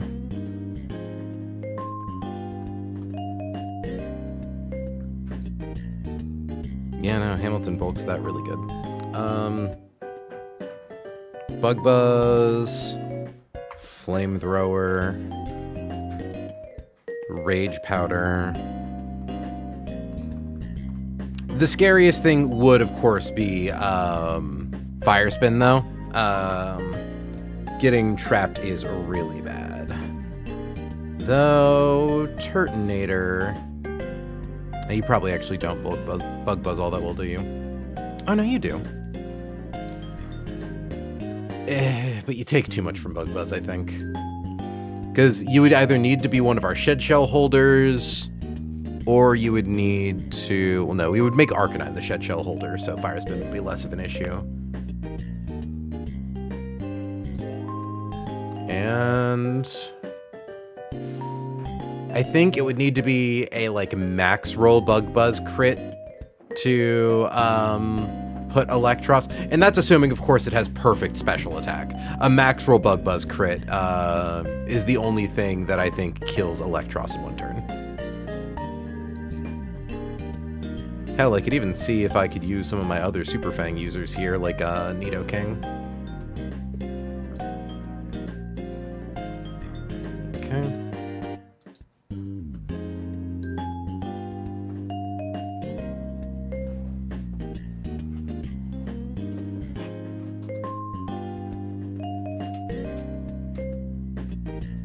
Wait a second, Hannah, how did you get...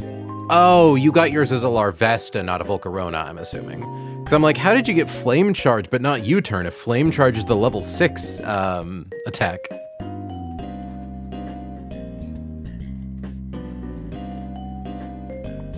Okay.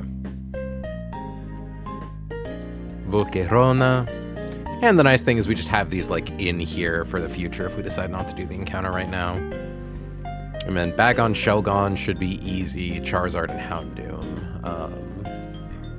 Charizard, I imagine, has starter catch rates, which probably aren't super generous.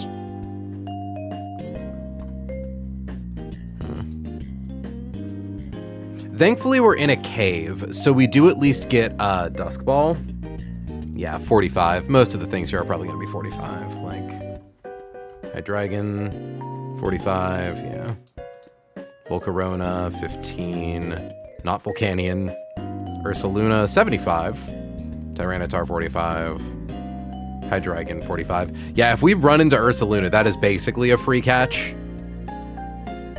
I think just throwing Dusk Balls at it with full HP from a catch rate of 75 should be easy peasy.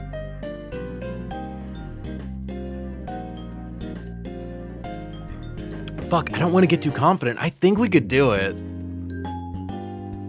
Timer Balls are also definitely your friend, that's true. I don't know at what point Timer Balls become better than Dusk Balls, though. Like, they become better than 10 turns? Okay, so it's 0.3 increase every turn, then?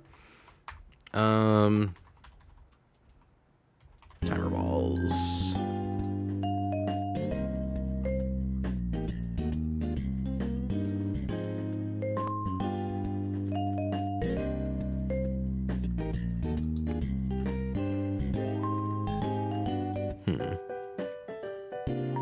Yeah, it was in... okay, so I'm familiar with old school, where it increases by 0.1 every turn. I didn't realize that it became 0.3 every turn.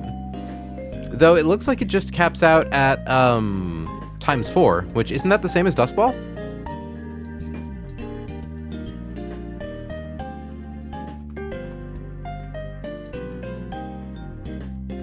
I thought Dusk Ball was flat ×4. Oh, wait. Oh yeah, it is a ×3. Generations 4 to 6. Dusk Ball has a 3.5, otherwise it has a ×1. Okay. Interesting. Yeah, no, I always thought Dusk was 4. I thought it was like Ultra Ball was 2, Dusk Ball was 4. I thought Quick Ball was also 4. I now know that Quick Ball is 5. Okay. So, anyways, I was looking up Charizard. Oh, did I also get the ability? Yeah, Swarm, Unnerve, Unnerve. Don't need to worry about Guts because we'll never proc it.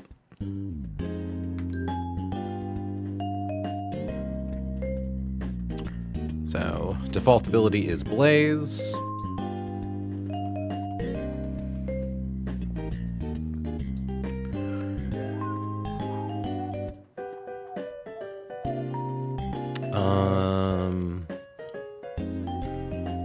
Okay, so from 69. Flare Blitz. Strong start. Probably not going to be able to chip that with Electros. Oh, actually, that does less than I thought it would. Flare Blitz. Dragon Pulse. I didn't realize you get Mega Charizard X in this. Which is pretty cool. Flamethrower. And Dual Wing Beat. Hannah, I hate to say, I think I could do it. Looking at these encounters, I think my odds are pretty okay. Yeah, it's a Victory Road Mega, but still, the fact that you get it at all, I think is kind of cool. It is kind of a shame, though, that guys like that are saved for a point in the game where you literally never get to use them. Because, like, also, I don't even think it has any of the moves that get boosted by Tough Claws. Or no, Tough Claws is just all moves that make contact, actually. It's not, like, claw-based. Yeah, contact moves multiply by 1.3, so never mind, that's, like, badass. Using that on Dual Wing Beat gotta feel good as fuck.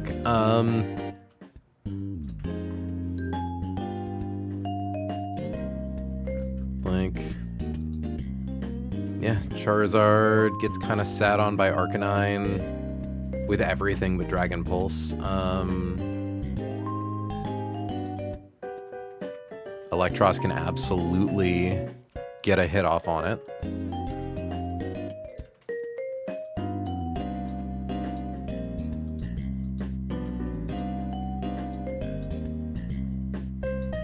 Okay. I think the last two... Nope, there's also Houndoom.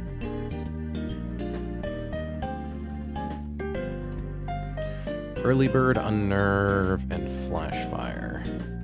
Early Bird doesn't matter, so Unnerve would be the one to worry about. Ooh, Beat Up is funny. It's equal to 5 plus X divided by 10, where X is each participating Pokemon's base attack. Each hit is considered to come from the user. That's... Beat Up's a really interesting tech. Hold on, that's cool as fuck.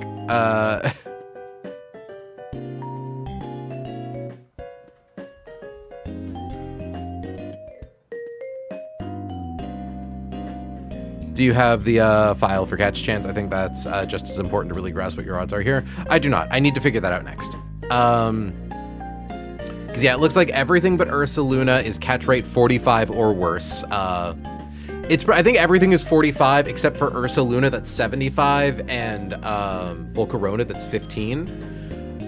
But the important thing to note is that pretty much every member of my team, or every like fight, I am capable of getting off at least one Super Fang with Electros, which I imagine helps quite a bit.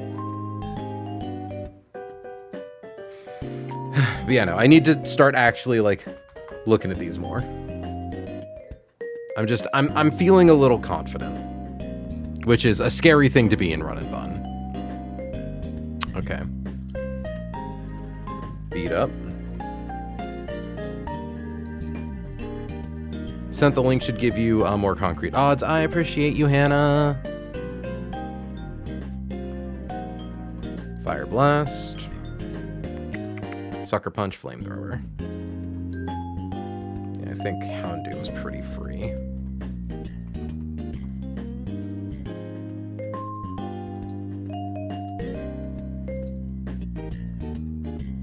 No, Fire Blast would actually put Electros in danger.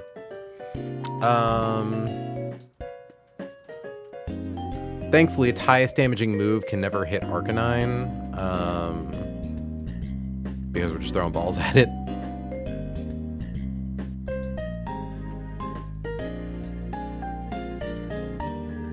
Because it's like, who can come in on these guys and click Rapid Spin too, you know? Like, I think Turtonator could. I think Turtonator's pretty good for quite a few of these guys, and if you click, you know, Rapid Spin, bada bing, bada boom, you are no longer subject to damage over time. Okay. 69 has all its moves. Its ability would be Unnerve. Is the more dangerous of the two.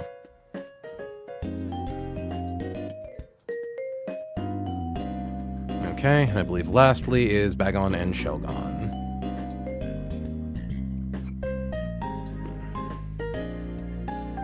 Yep.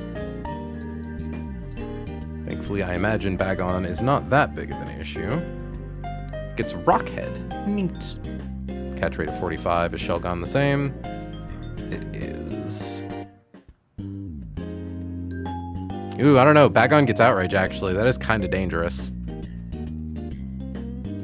Well, it's actually not super likely to have it because Bagon has, like, a range for what level it could be when you catch it. And it needs to be max level functionally for that. So...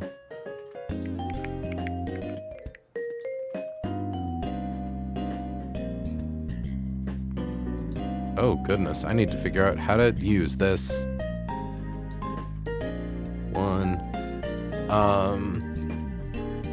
Oh, okay. I see now.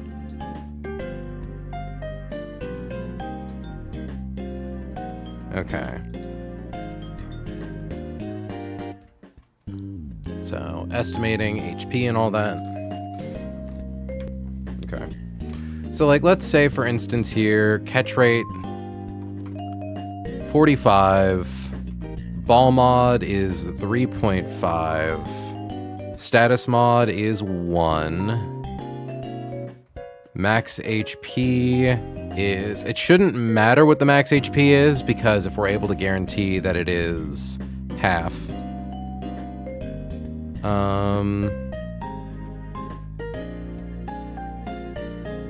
how do I run it?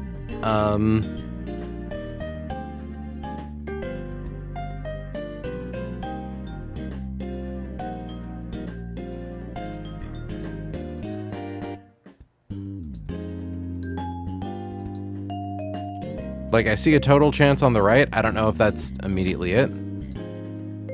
Oh, sorry, you're right. We literally just went over this.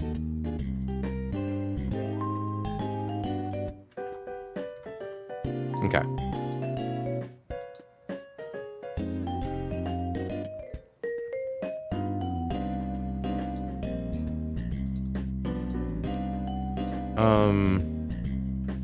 So do I just write... total chance? Oop, that didn't do anything.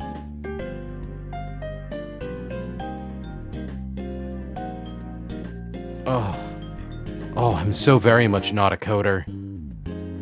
I'm so very much a stupid little baby.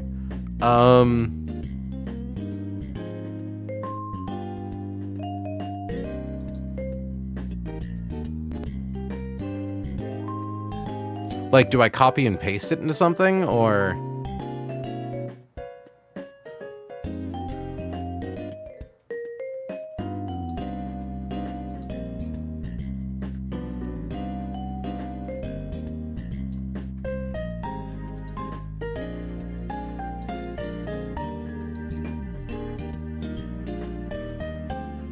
You only need to mess with the values when you click run the number on the right. Well, that's where I'm trying to find run the number.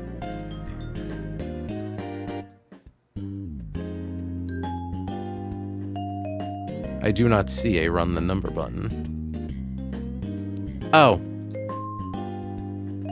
Okay.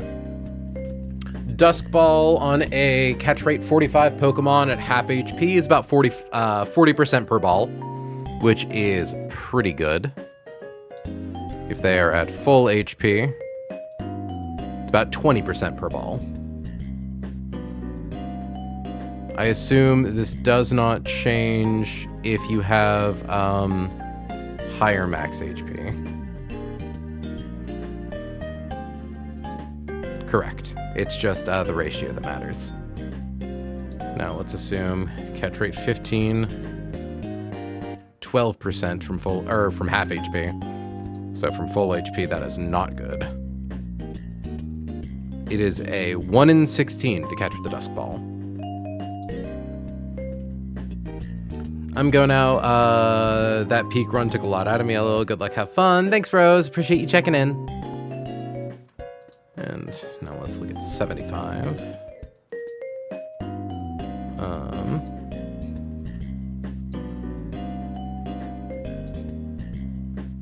Yeah. Ursaluna's basically a sure thing.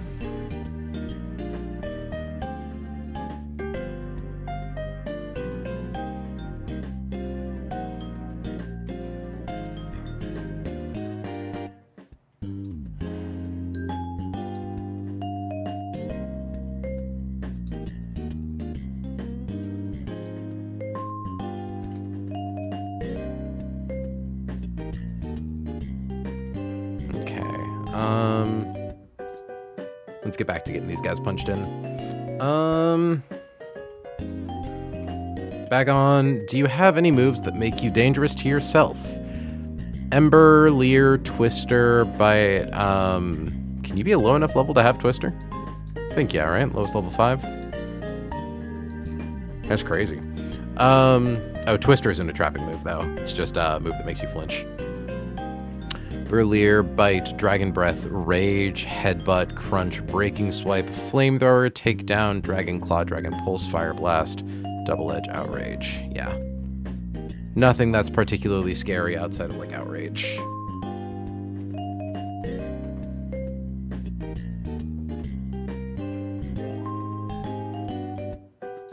Double Edge.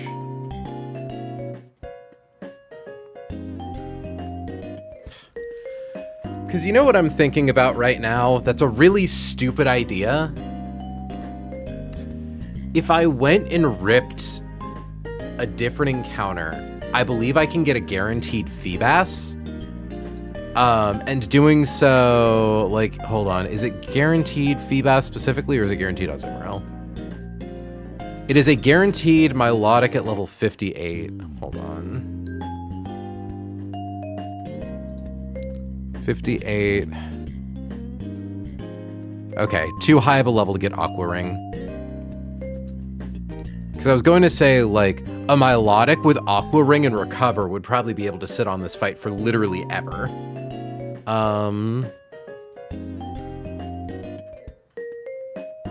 Water Pulse, yeah. So I think the chance to get a Feebas makes it a Feebas or the much more likely Azumarill. And not that Azumarill's bad. Azumarill is very good. But we have been holding on to this encounter.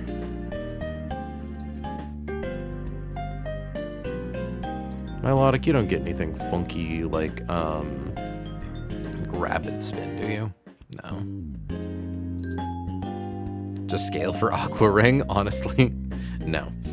It gets Recover regardless, which is only a 5 PP heal, but 5 is more than 0. It's just annoying that, like, most of our healing is based on Roost, and most of our guys who Roost run into issues of roosting into ground-type moves, you know? It's like, you need to be able to Roost and guarantee that you're going to get back more HP than you lose to a high damage hit or weather. And weather. Okay. Anyways, back on Chocon. Rockhead.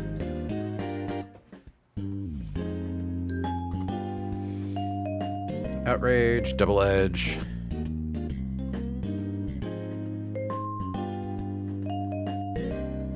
Yeah. I suppose Double Edge is also a worry, but thankfully it does so little damage to me that I doubt it will. We have to worry about it KOing itself. Fire Blast, Dragon Pulse.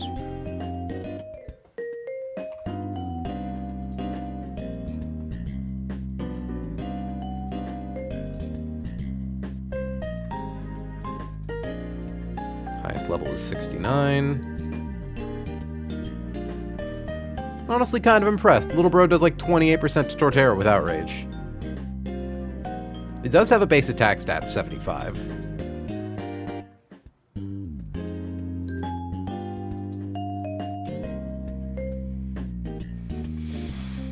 See, like, Mega Altaria could sit on it really easy, but if you're using Mega Altaria, then that means you are committed, because you can't swap out at that point. Also, it's fucking Bagon. You're not the thing I'm threatened by here. And lastly, Shelgon.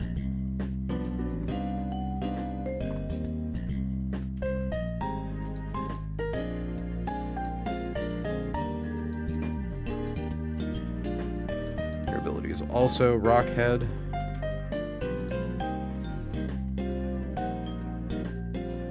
Have Double Edge, Fire Blast. Okay, you basically just don't have Outrage. Your attack is slightly higher.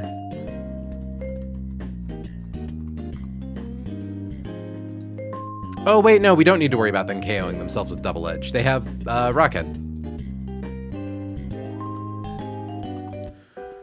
Fire Blast. Dragon Pulse, Dragon Claw.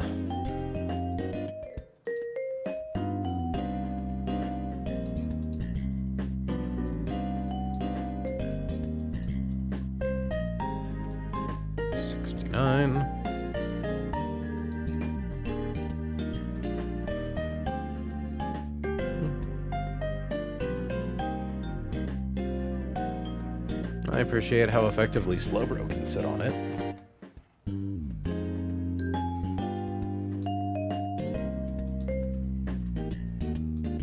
And Shelgon is guaranteed level 69 as opposed to Bagon, whose level varies.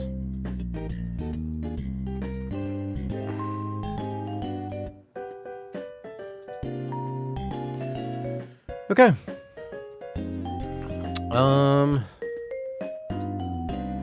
So first things first, let's get Electros up top and see how many things here it is capable of living a hit from.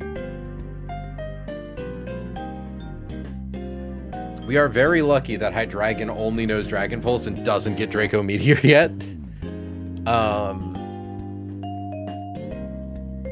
Worth noting, Dark Pulse is problematic. If it hits Electros, it could make it flinch. But truly, the single most important range is that Electros can, in fact, live a Dragon Pulse to get off Super Fang. Out of curiosity, how well does Nidoking do that?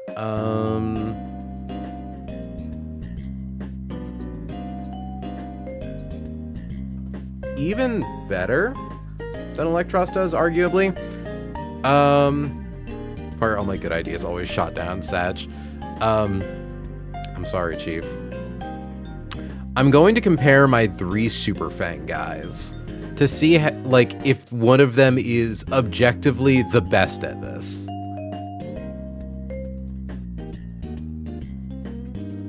Also, I do want to check something actually with the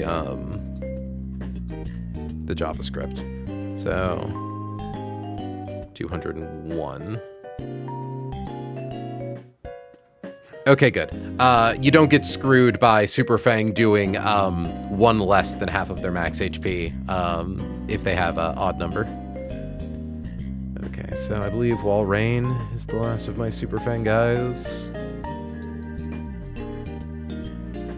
Okay, I'm gonna open up a notepad for this.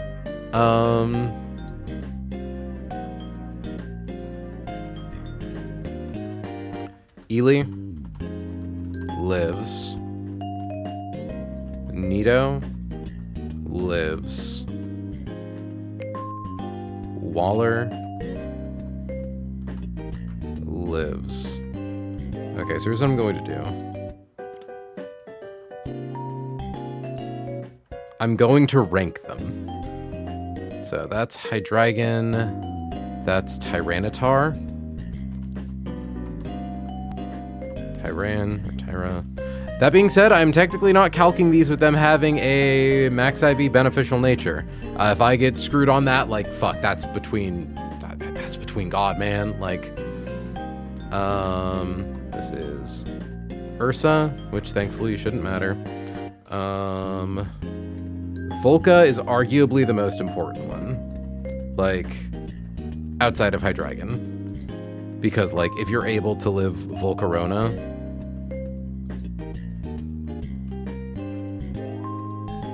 if you throw 8 balls, you have a 96.7% chance to catch what you encounter with 1 Super Fang. Interesting. Unless it's not Volcarona. If you lose any of these 3 and you manage to catch a plus special attack Hydreigon, that comes out to a wash IMO. That's very true. Thankfully, I don't think any of these 3 are mandatory on our upcoming fights. I would definitely prefer to not lose Electros because it is like our #1 Pokemon catcher.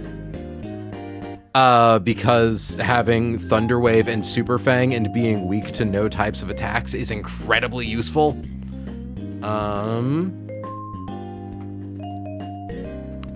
Bag. Okay.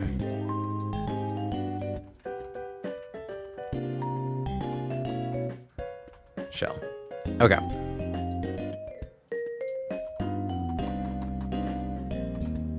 Chat, I hope you're enjoying me going on this incredibly silly little, like, side adventure.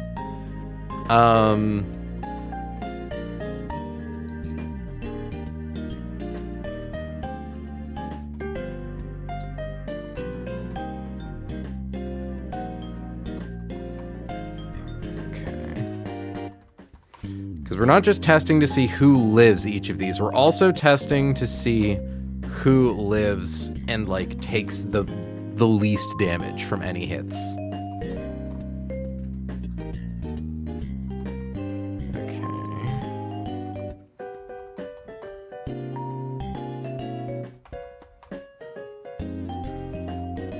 Yeah, I probably didn't need to copy all of these with lives. Lives doesn't look like a word anymore.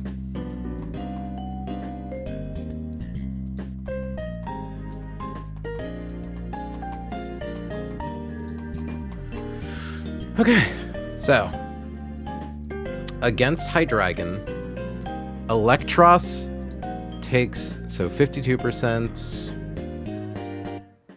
49 or 44%, 44.9, 44.7. So Walrein is the best at surviving Hydreigon. So 1, Nidoking is 2nd, but by a very slim margin.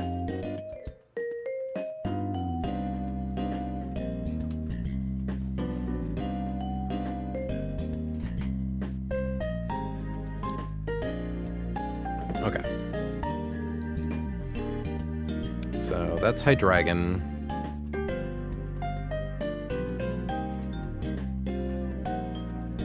Tyranitar.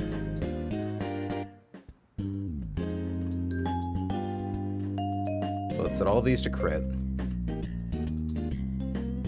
Stone Edge kills Walrein.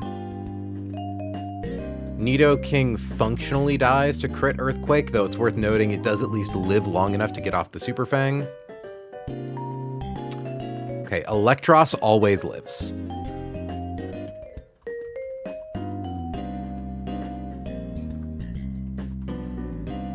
Lives, dies.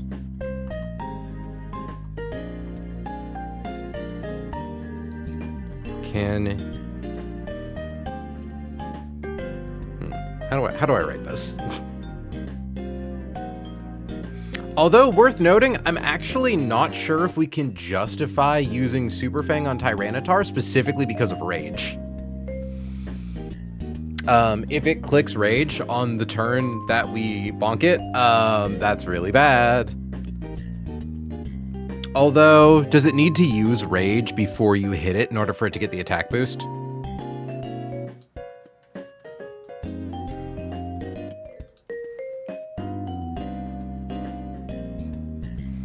Okay, once this move is successfully used, the user's attack is raised by 1 stage for every time it's hit by another Pokemon's attack, as long as this move is chosen for use.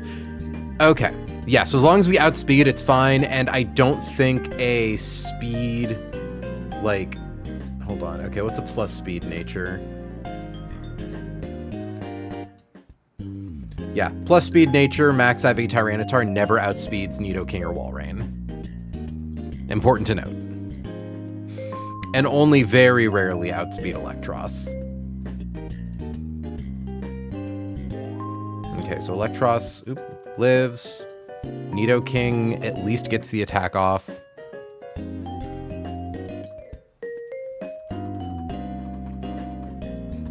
Can attack. Walrein outright dies. Oh, it's not a real attack boost? Oh, it just increases the power of Rage? Okay, that's super fine then. The way it was phrased in here, it looked like it was a real attack boost. Here. I'm gonna... Oop. The fuck? That was weird. 2. 1. So, 1, 2, 3. Ursaluna is the least important because we have a thing that can just blank all of its moves, and it has the highest catch rate, but we still test. Oop, not blink set. Custom set.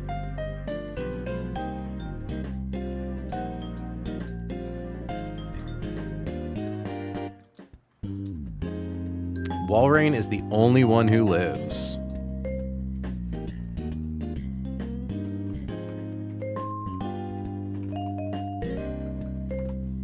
Dies. Dies. Lives. Though, worth noting... if it has plus speed nature... it would need to be really cracked. So, yeah, our guys always die, but they should at least be able to get a hit off. So... can attack. Thankfully, again, less relevant.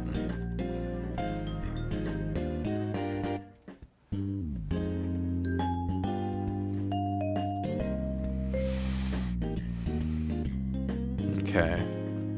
And now for the scariest. Full Corona, blank set, not blank set. Okay. Worth noting, Flamethrower does mean that Electros would die, but still get off the attack. Nidoking can always do it, and Walrein can always do it. That's really good. And thankfully, Fire Spin doesn't matter because the lead that we're using is always going to hold a Shed Shell.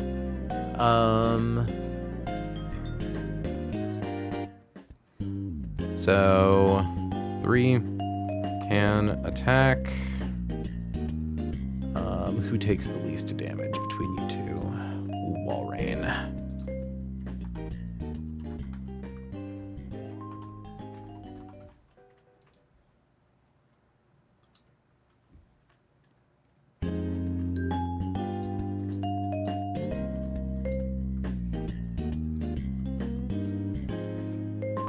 Charizard, custom set. Lives. Lives. Lives. Excellent. They all live. And I think Walrein does the best. 50.3. Yeah. Literally 3, 2, 1.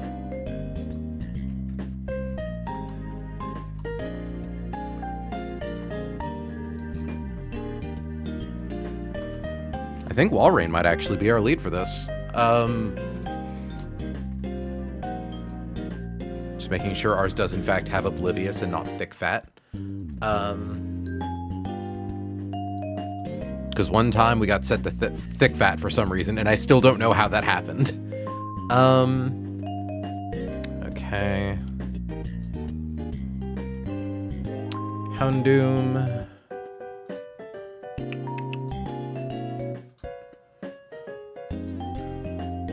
Walrein lives. Nidoking lives. I do think, yeah, even if we got burned by Fire Blast, we're still good. Electros can hit. Okay.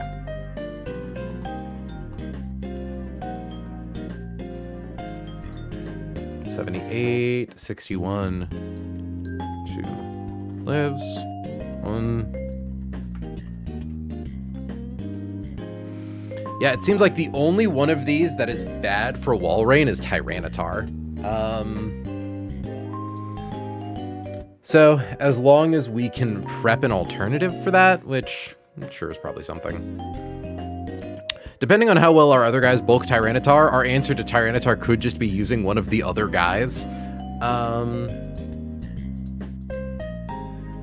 Okay. I did confirm. Actually, I think 52, 41. Yeah, no, wow, Walrein does do it the best. Strange. I suppose it is just a really bulky Pokemon.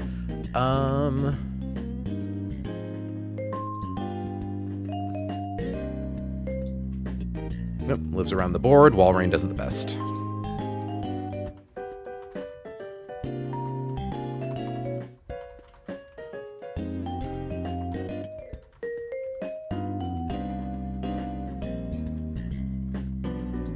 And I imagine Shelgon is much of the same.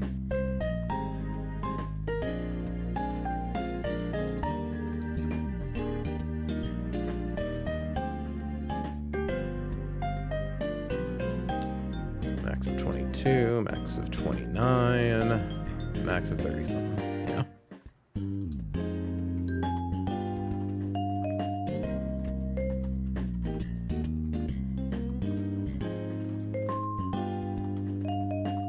Okay, so let's look back at Tyranitar.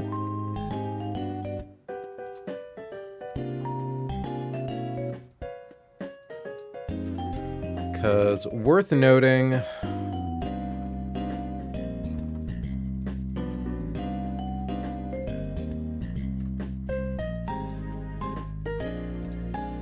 okay.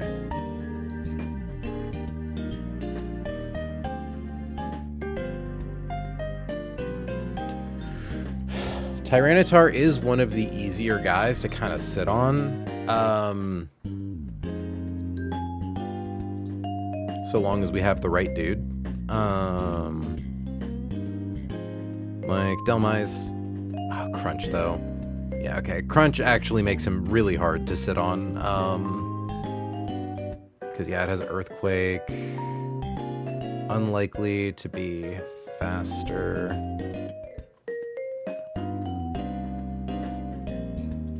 Than most of our guys clicking Roost.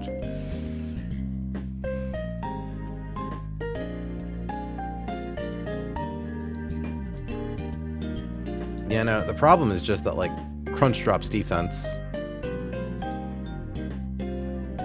If this thing didn't have Crunch, it would actually be super fucking easy to just, well... Okay, Delmise actually takes more than I thought. Turtonator takes too much from that. Driftblim obviously dies to Stone Edge. Yeah, Dreadnought kind of can only sit on it for a turn if it took a hit.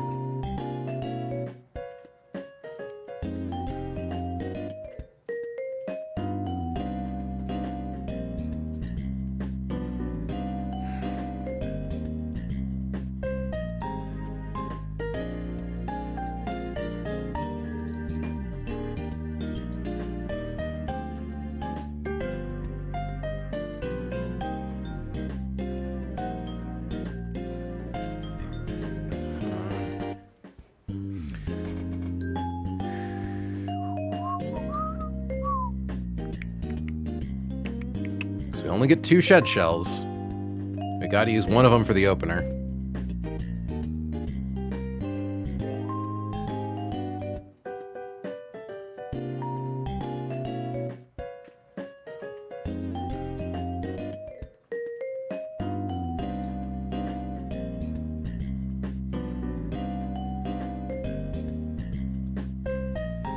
There's also theoretically a world where we...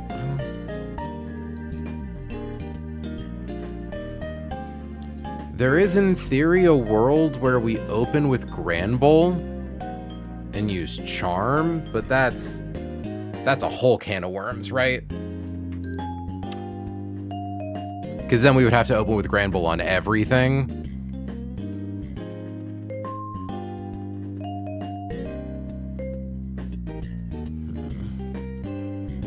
Stone Edge just does so much.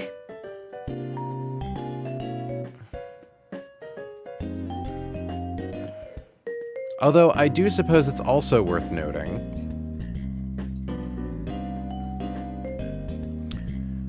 we open with one of our Super Fang guys. Walrein does at least outspeed Tyranitar. Hold on, let me check my lines. I don't think I need Walrein for anything at present. Basculegion, Flygon, Drifblim, Lucario, Torterra. Because I don't think T-Tar can ever outspeed us.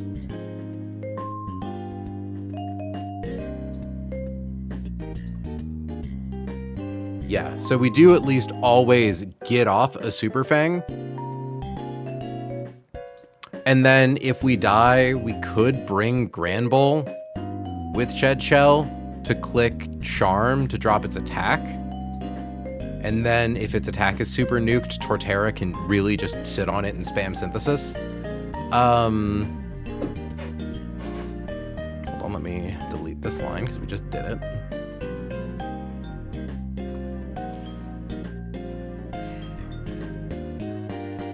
So I do need to adjust can attack. And even then, Walrein only dies in a 1 in 4 times 1 in 16. So 16 times 4. It's a 1 in 64 for it to die to Tyranitar, assuming it has really good stats. Oh, correction. No, it would be 4 times 8, so 1 in 32.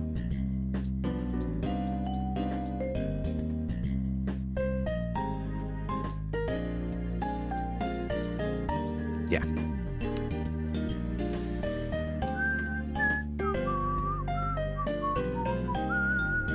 Also worth noting, Walrein could theoretically use Charm into it instead of Super Fang. It's like, what's Crunch's odds of dropping defense? 20%. It's an amount, but it's not that awful. So we established, because, okay, if its attack goes to -2, it does like no damage to Torterra. And Torterra has Synthesis to heal up. Crunch does have 15 PP though.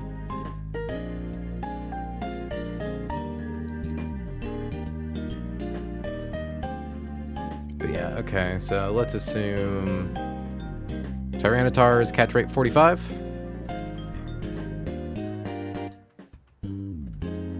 It is.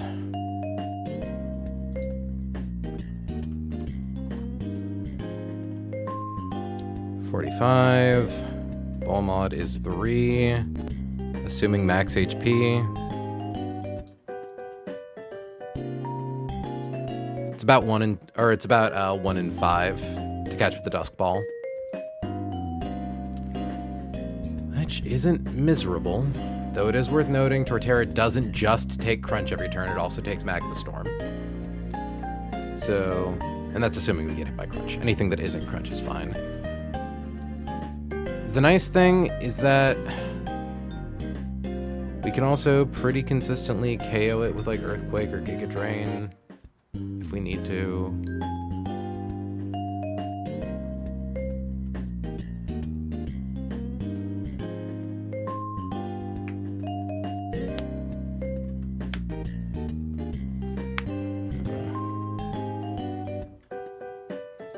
Because, like...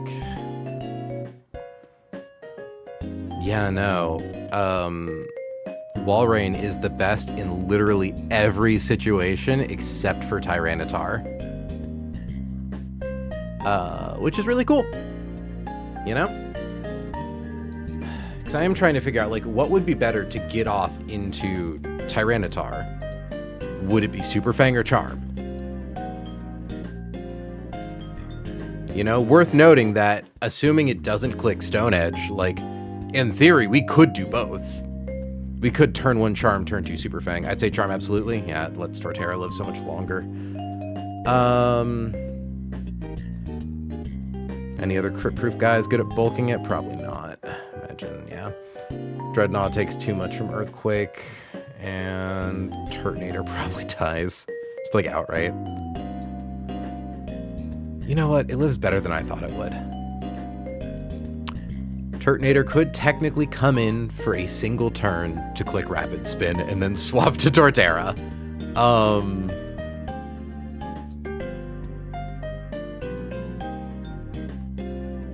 If you're in a safer position to survive. Well, because the question at that point becomes, do we give Torterra,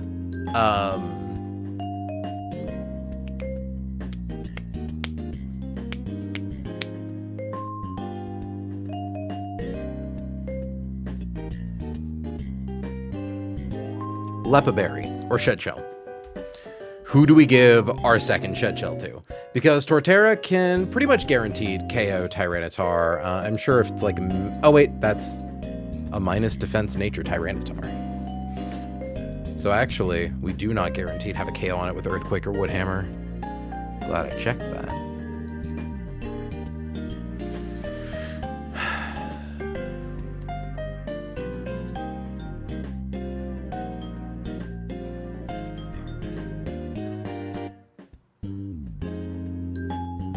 Do you kill a plus defense nature Tyranitar in 1 hit, Mega Garchomp?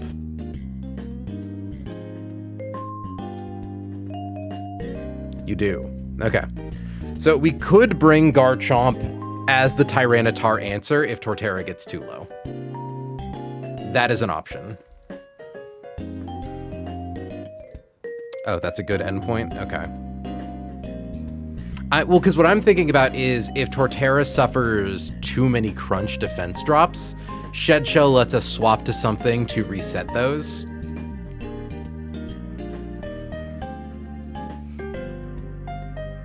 But yeah. Curiosity. 60.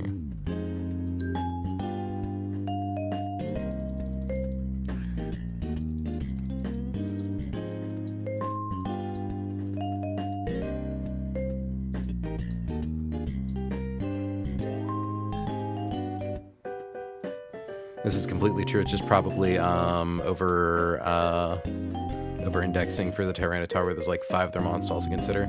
That's true. That is true. Okay. I don't know. Does this specific matchup seem safe enough to risk, Hannah, in your opinion?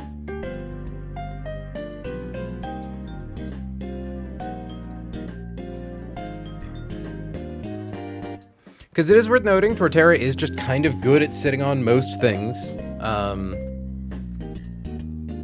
Okay. So let's see. Hydreigon.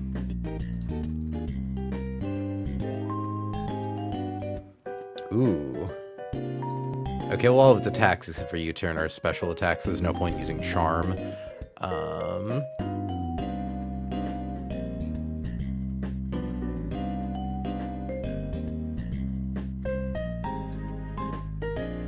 Granbull lives most of those.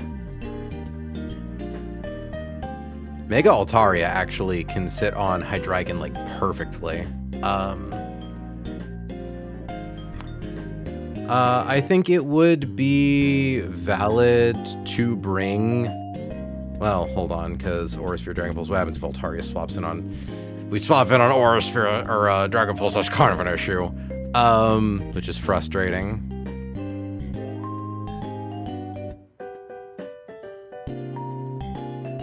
Most of them are going to be as good as this. What do you mean? I meant, like, do you think I'm good enough to, like, chance this encounter right now?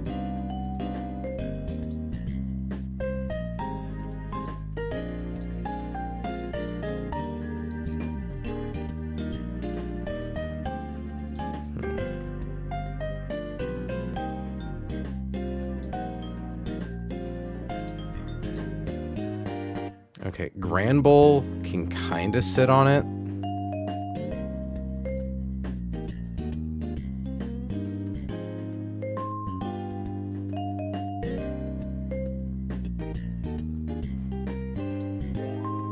Turtonator can't.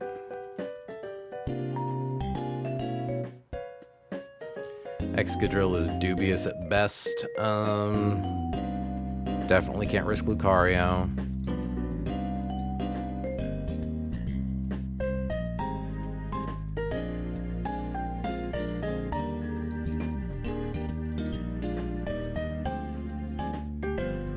I'm like, do I have anything that can slow U-turn into Altaria?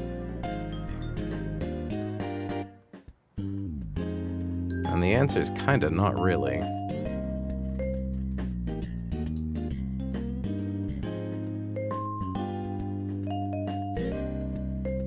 I probably wouldn't. This is very much swinging for a high roll in what I'd consider to be much riskier than the inconsistencies for any of your Hell Room fights so far. That's fair. Yeah, the fact that I just don't have a good thing to sit on Hydreigon after I get off Super Fang is pretty damning.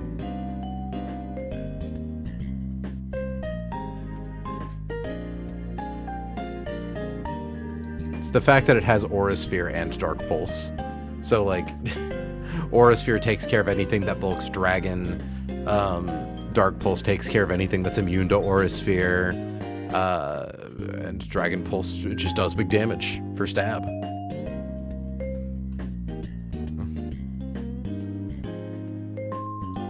Yeah.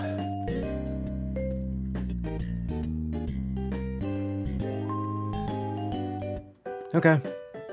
Back to Calkin. Out of curiosity, if I refresh the page... check 0 IV Azu versus Hydreigon. Okay.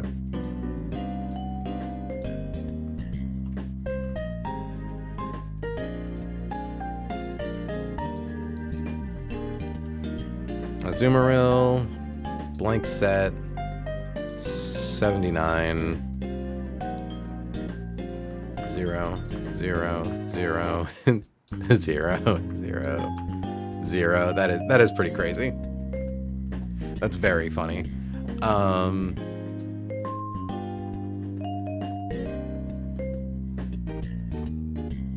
Lamau. XD even. Okay, these guys all go into box 2 until further notice.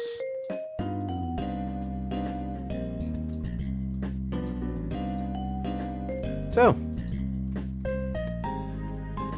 let's get to calking. Let's see, Magma Hideout, grunt number 13.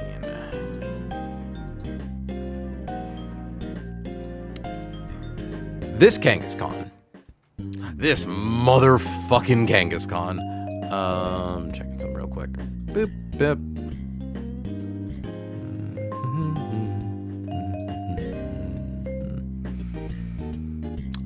This Kangaskhan's a real bitch. We have 2 potential answers for it. One of them comes in the form of Lucario. The other in the form of Ursaluna. Not Ursaluna, Beware. Where the fuck is Beware? There's Beware. So, if this Kangaskhan didn't have Sing, life would be so much easier if it didn't have Sing.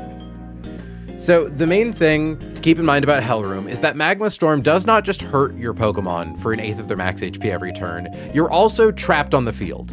Unless you have Rapid Spin, a Shed Shell, or are a Ghost type.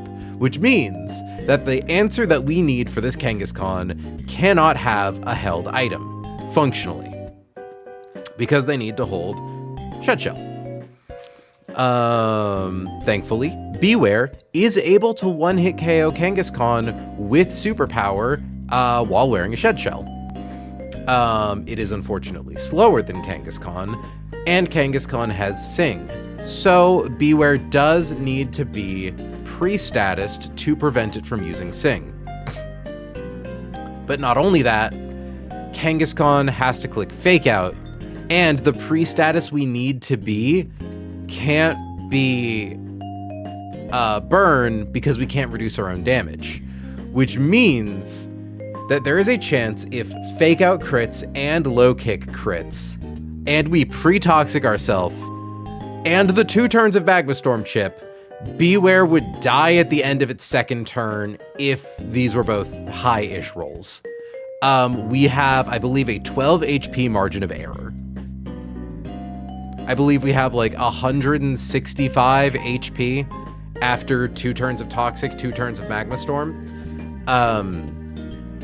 Which Fake Out does 47, Low Kick does 130, so that is, yeah, like 177. It's not a sure thing, even if we get double crit. But it's really cutting it close. Thankfully, the nice thing is that if we were to use Beware, it does always at least get the kill, because it would get killed by residual damage, which would occur at the end of the turn. So we get our attack off, and then we die. However, that's really bad, because Beware is our answer to Tabitha's Snorlax later. Now, the alternative is Lucario. Lucario is secretly really good at fighting this Kangaskhan, actually. And the reason being is that, for once, we benefit from our ability being Steadfast. Lucario can have 2 abilities, Inner Focus or Steadfast. Inner Focus prevents you from flinching. Steadfast says if you flinch, increase your speed by 1 stage. Which means, turn 1, it doesn't see a kill on us, so it wants to go for Fake Out always, which sets our speed to +1. We become faster than Kangaskhan. We can hit it with close combat that doesn't kill. It can. It's a 50-50, basically. I think actually explicitly. So the way we would fix that is with our Heart Scale. Heart Scale makes Lucario beat Kangaskhan every time, which is really good. And Lucario definitely, like, going from 0 attack to 31 attack is a really good feeling Heart Scale, and it's not like this is the only place we're going to get use out of Lucario. In Hell Room, also probably not. It's actually a pretty good answer for Incineroar later if we're able to get it in on Fake Out. It's a whole thing. We'll figure it out. The other benefit is because Lucario gets +1 speed, it actually becomes faster than Crobat. So it doesn't bait things in based on like who outspeeds and kills. It just bases switch in on who is able to get a 1-hit KO. So we take Fake Out from Kangaskhan, we take 2 turns of Magma Storm chip, and we're clicking Close Combat, which drops our defense by 1 and our special defense by 1. Which means we always show a kill to Fire Lash on Centiskorch, which means it never clicks Coil. This is very good for us. Centiskorch has Flame Body, which on one hand is kind of, but it's actually saving us. If this thing had White Smoke, we would actually have like... It's not that we don't have a good answer for it. It's actually very easy to kill Centiskorch. It just requires us to use a little friend called Basculegion. Where is Basculegion? Unfortunately, where is Basculegion? I always struggle to find it. There it is. The problem, we do 83% with Liquidation. With a Mystic Water, does 98.4. Not a safe kill. And the only way to get around that is to have Life Orb. The problem is the Crobat that comes in afterwards is really fucking spooky. It's got choice specs, it has inner focus, it's faster than everything on your team except for our special girl Electrode, and it really wants to click Hurricane, a move that confuses you 30% of the time. Now, We could just raw dog Scorch with Basket Legion. If we pre-damage, we might even be able to consistently bait Crobat to use Hurricane or Hidden Power Grass. Both of these would be good. Or I mean, Hidden Power Grass would be good. If it ever gets choice locked into Hidden Power Grass, all of our answers beat this Crobat immediately. Because one option is to KO Scorch with Basket Legion, bring in Arcanine with our other Shed Shell. Arcanine, maybe 2-hit KOs. It's kind of awkward. Like, we can use the tape measure, which is nice. Rock Slide does 67%. Extreme Speed does 25%. We could chance a Head Smash. And it's like, Crobat doesn't do that much damage with Hurricane, but like, a Hurricane crit plus Magma Storm chip does more than half of your HP in a single turn. And if it confuses you and you hit yourself, it's really, really bad. But there's no way to prevent yourself from getting confused because you can't hold a Person Berry. Given, Hurricane can also miss. I think it's like base 85 accuracy? Or is it even lower? It is base 80 accuracy.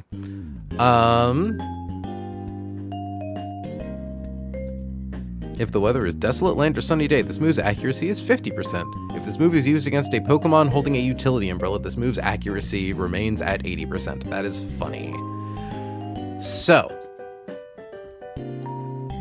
But again, if Arcanine swaps into Hidden Power Grass, we're fine. Or Heat Wave. I believe we're even fine with Sludge Bomb. Like, getting hit by 2 Sludge Bomb crits and getting poisoned, well, that actually could kill Arcanine. Maybe. If we got really unlucky with Sludge Bomb.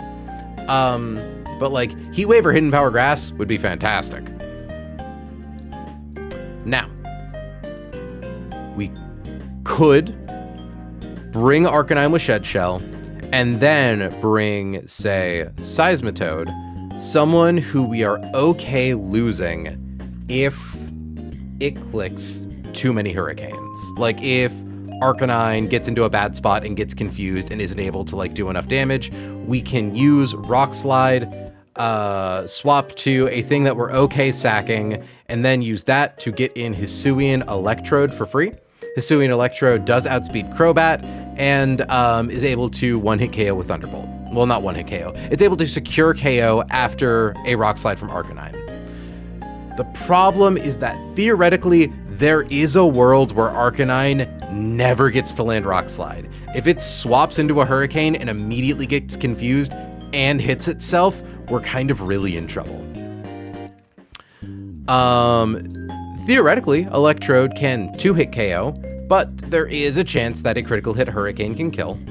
I believe any critical hit Hurricane functionally kills Electrode because of Magma Storm chip, you know? And if we lose Hisuian Electrode, we lose the run because we need it to fight Tabitha. So, what I have determined is the safest answer is to drop Scorch's speed. Because unfortunately, Dreadnought speed ties it. If Dreadnought was faster than this Scorch, it would do so fucking good. Because it is crit proof, and because it always shows kill to Hidden Power Grass. So, we have a couple of options to have Scorch be our guy, or Dreadnought be our guy to KO Scorch. We could swap to Seismitoad, as mentioned, equipped with Wide Lens. Because we show fast 2-hit KO, it doesn't set up Coil. Wide Lens makes Mud Shot a perfectly accurate, or it always hits because it's actually 95 accuracy. Fun fact. Mud Shot would drop its speed by 1, and we would just have to leave Seismitoad in to die. It would die eventually. We could also, in theory, do the same thing with Miss May, though I need to see if Miss May learns Icy Wind, because I think she does too much damage with Rock Tomb. She might accidentally get a KO. Wait, I don't want to look at moves. Hold on. Nidoking, do you get Icy Wind? You do. Okay. So theoretically, any Pokemon that is faster than Scentiscorch, lives at least one hit and up to 2 turns of Magma Storm Chip, 3 turns of Magma Storm Chip, is able to then get off an Icy Wind or a Rock Tomb. Worth noting, most of our guys are faster than Scentiscorch. I am wondering if Turtonator could maybe do it.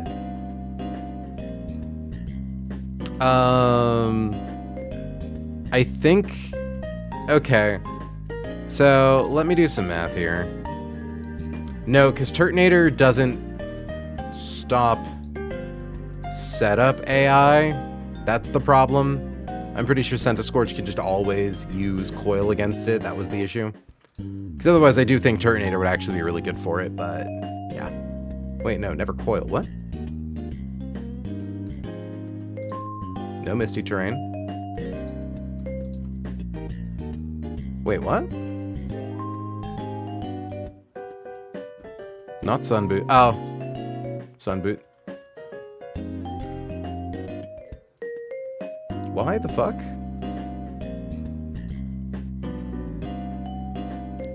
First turn out.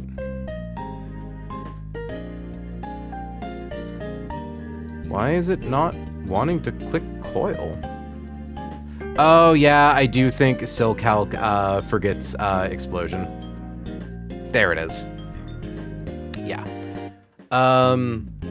Yeah, that's why I don't by default use Silcalc. I use it to check my math because there's too much information that's contingent on like current stats, and it can be very easy to think that something's gonna go for a move that you don't, that it's not. So that's why it's the math checker, not the math maker. Yeah. So Explosion doesn't stop setup AI. Sadly. Like, if we were able to teach Turtonator a move that showed a one-hit KO, how bad is Coil, though? I mean, doesn't it boost its, like, attack, defense, and accuracy? Yeah, it's quite bad. Accuracy doesn't matter, but attack and defense, specifically because we bait Leech Life, having Dreadnought swap into a Leech Life, a +1 Leech Life, specifically, especially if it clicks Protect for a turn or two, but yeah, 58% plus a turn of Magma Storm Chip. It lowers our HP enough to where we are at risk of baiting Hurricane instead of Hidden Power Grass. It's simply too risky. And that's assuming it only does one Coil, because we would need to Rapid Spin and then Rock Tomb. Which is not good. Now, there is, because we only have 2 Shed Shells, and we need one of them for Lucario. Unless we just want to sack Lucario to Kangaskhan, but that would be the worst use of a scale of all time.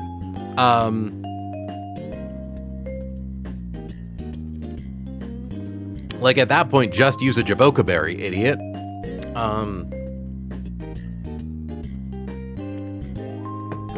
Worth noting, is there anyone who could just use a Jaboka Berry, idiot, on Kangaskhan?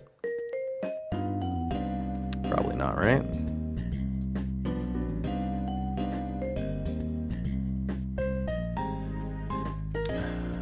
Yeah, no.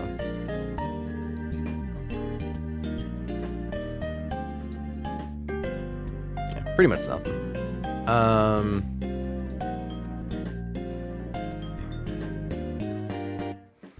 Because, like, we can't, like, Volt Switch into Lucario either, because it specifically needs to be on the field the turn Fake Out's used for it to flinch to get the speed boost. You can't swap into it.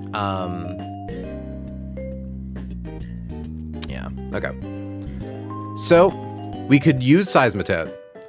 Alternatively, we could use a Heart Scale on Dreadnaught's speed, or a Rare Candy to get it up to speed 127, which would make it faster than Scentiscorch. It would swap in on Fire Lash and just click Rock Tomb until it gets the KO. Requires no sack. Or we go to Bascule Legion and we delete Superpower for Icy Wind. We need Liquidation to KO Tapitha's Victini. We need Poltergeist and Shadow Sneak for grunt number 3. The only move that currently seems to be flexible on Basculegion is Superpower. But Icy Wind would drop Centiskorch's speed. We show a fast 2-hit KO with Liquidation, so it never sets up Coil. Coming in on Fire Lash. Also, because we're a Ghost type, we're allowed to hold a Citrus Berry. So we can just hold that in case we get stalled out with Protect for a few too many turns. So that is an option that requires no sack. So those are basically sort of our 3 paths here. Is we either sack Breek or a similar Pokemon, delete one of Basculegion's really good moves and Superpower. Worth noting, if we get really desperate, we can in fact Heart Scale it back on later. There is also the option of using our Psychic Fangs TM to give it Psychic Fangs back when we get to like Seafloor Cavern. There are things we can do.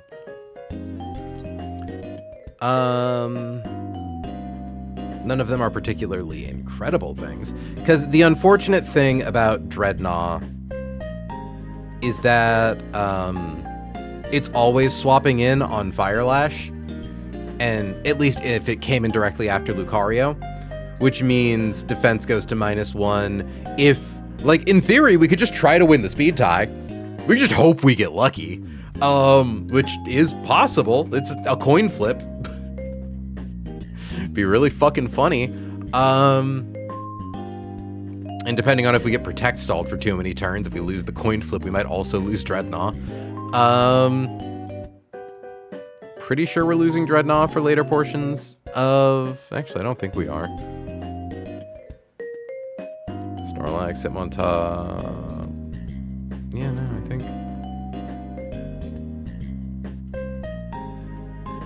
Equip Shark and Basculegion with Citrus, equip Beware and Grand with Shed Shell, equip Electric with Life Orb. Yeah, no, it's... We currently don't have a plan for that line. I don't think... Equip Bask with Spell Attack, equip Flygum with Silver Powder, equip Drift with Citrus Berry, Luca with Shed Shell, Tort with Zoomlance. Yeah, no, you know? Because there is the really dumb... Well, okay, it would be a double sack is the problem. We could essentially risk a coin flip for 0 deaths or 2 deaths, where we like, because I do think Dreadnought at least beats Centiskorch. Because the nice thing is once our 8, well, I don't know. No, I think it could totally go for 2 turns of Protect. Yeah, no, I think there is a very real chance we would just die if we lost. If we lost the coin flip. So I'm like, oh yeah, we could just like bring Dreadnought and then have Seismitoad in the back to be like, okay, Crobat, hit me with Hidden Power Grass if we like KO Centiskorch and then die to Magma Storm Chip. Doesn't work. Now it's worth noting, can you do anything silly with Sharpedo coming in on Fire Lash? It can come in and bait random move, but it dies in 2 hits. Sharpedo always lives 1 hit. But yeah, it could come in and flip turn to something. The problem is that it baits... Well, I mean... Because Caracosta is definitely slower. Because if Caracosta takes 2 leech lives... The problem is that Caracosta's special defense is too low. Or no, actually, what's screwing us here is Solid Rock. Having Solid Rock as our ability makes it so we're way more likely to...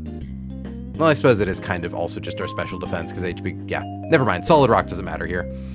Our special defense is low enough to where, like, we could potentially hit Hurricane. Because we're slower than it, so we always have to take at least 2 hits. And Caracosta can be critically hit.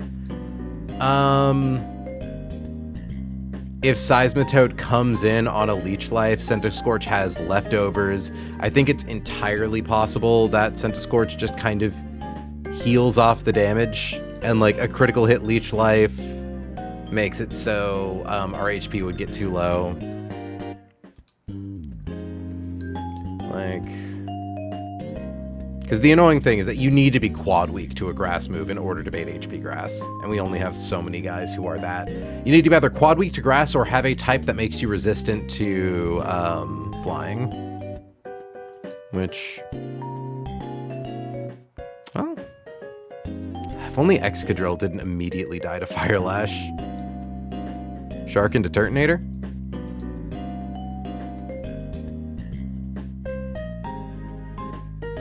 Yeah, that would.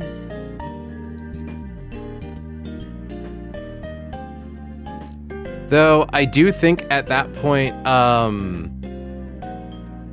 Rock Tomb into Scentiscorch just kills it. Especially because it would be Fire Lash into Rough Skin. Fuck it, with Life Orb. How much damage do we do with Flip Turn?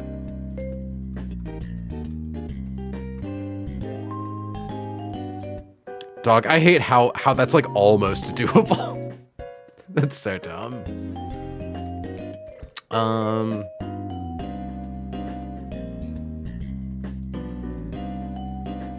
Cause like what? I do think, out of curiosity, critical hit, max roll, Fire Lash, plus Magma Storm, plus Life Orb. Does that kill Sharpedo? Like, if we had max attack. Yeah, we could realistically flip turn into something. That'd be so funny. You are right, though. I should explore the Sharpedo option a little more thoroughly. There's also, theoretically, the Flygon option, but that's kind of less good. Electrode can't do it because, yeah, it just dies to Fire Lash. Yeah. Sharpedo. Okay, so what's your HP? Where'd it go? Buddy, come back.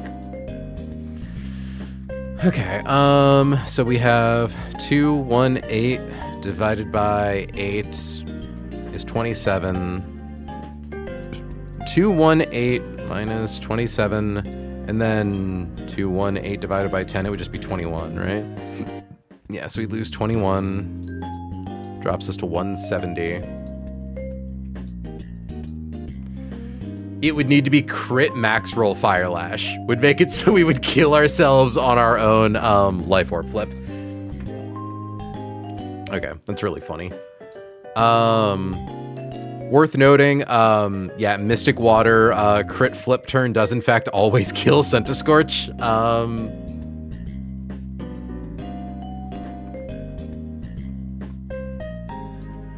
There is, in theory, if we wanted to reduce the amount of damage we did to it, we could also pre-burn ourselves. Wait, it does just come in on Fire Lash and kill with Liquidation. And it functionally baits random move on Crobat. That's actually not that bad. Wait. Wait a minute. It would need Life Orb for it. But then it would need to survive Fire Lash and 2 turns of Magma Storm chip. Yeah, we need Shark for Tabitha. That's true, yeah. Using any damage boosting item means we can't flip turn. Or we can't switch out, because yeah, we're stuck in flip turn mode. As funny as that is.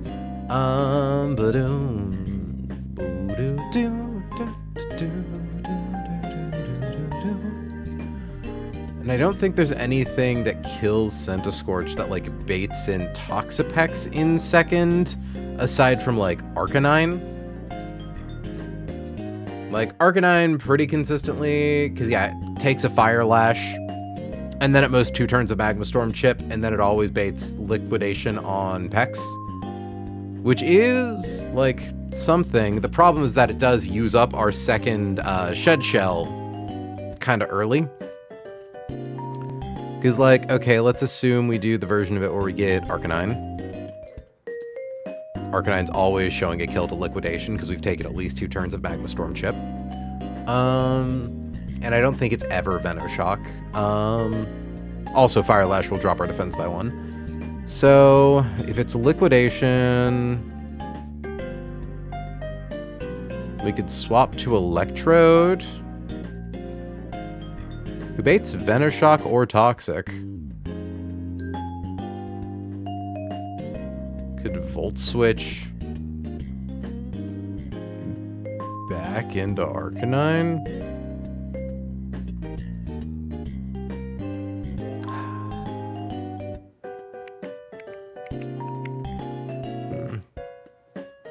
Because, like, our best answer to Toxapex is Garchomp, but then that means we're using 3 guys who aren't ghost types in a row, and we run out of options for pivot.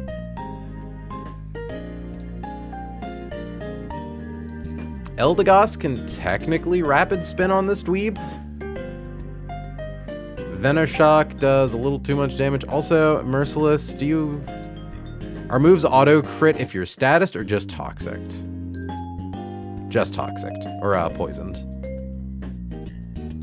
Yeah. Oh, does Merciless increase the damage of crits too? No, so why does Venoshock? Oh, because Venoshock's power doubles if I'm statused, that's why. Okay, so I mean in theory, pre-burned Eldegoss can rapid spin away, but it can't really beat this thing, right? Because it gets like no TMs.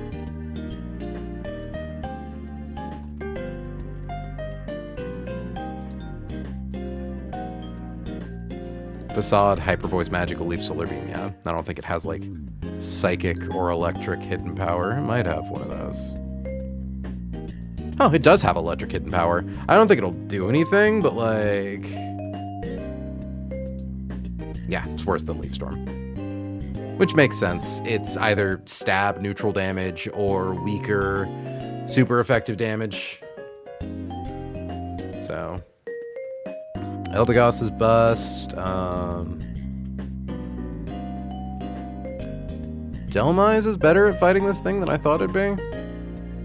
Rapid Spin also does make us faster.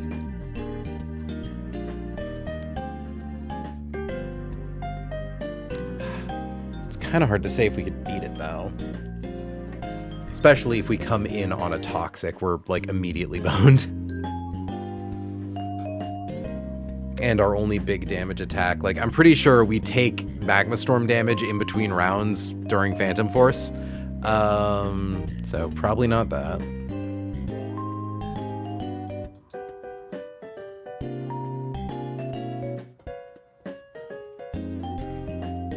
It has recovered, this definitely can. I thought that recover doesn't proc if you do more damage to it than, or if you show a move that does more damage than the move heals. I could be mistaken, but...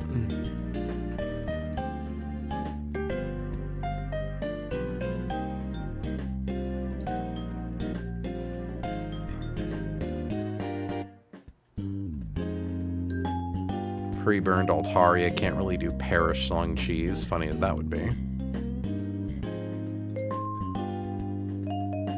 Drifloon kind of does nothing here.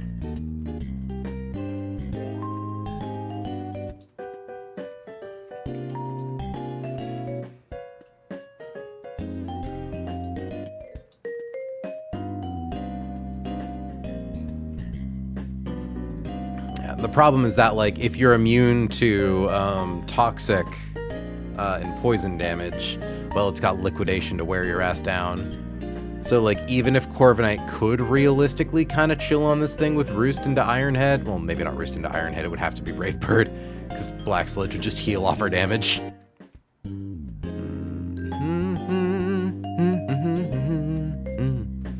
God, how the fuck does anyone beat this thing without Garchomp? I'm so lucky we gomped the Chomp. Because, yeah, this thing specifically gets beat by... does Mega Chomp OHKO it? No, so it would need to be Garchomp with Pecha Berry.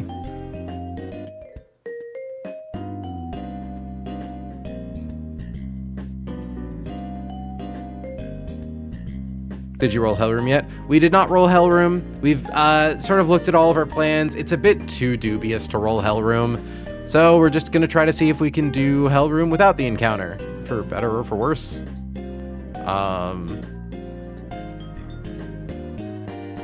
So yeah.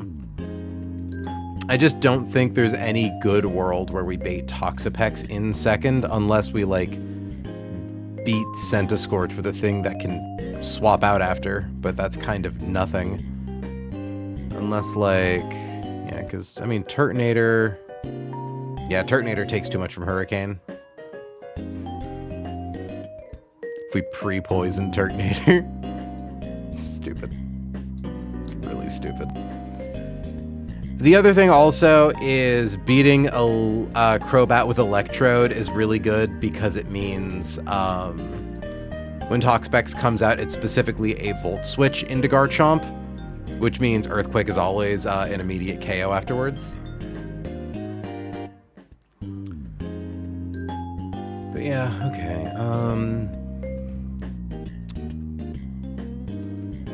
Like, the problem is just that all of my ghost types, except for Basculegion, are too frail when fighting Scorch.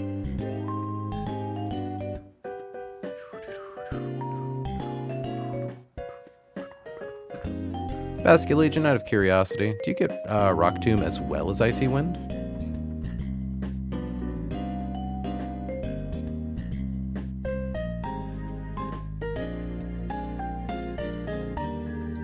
You do not. So it would have to be Icy Wind. Yeah.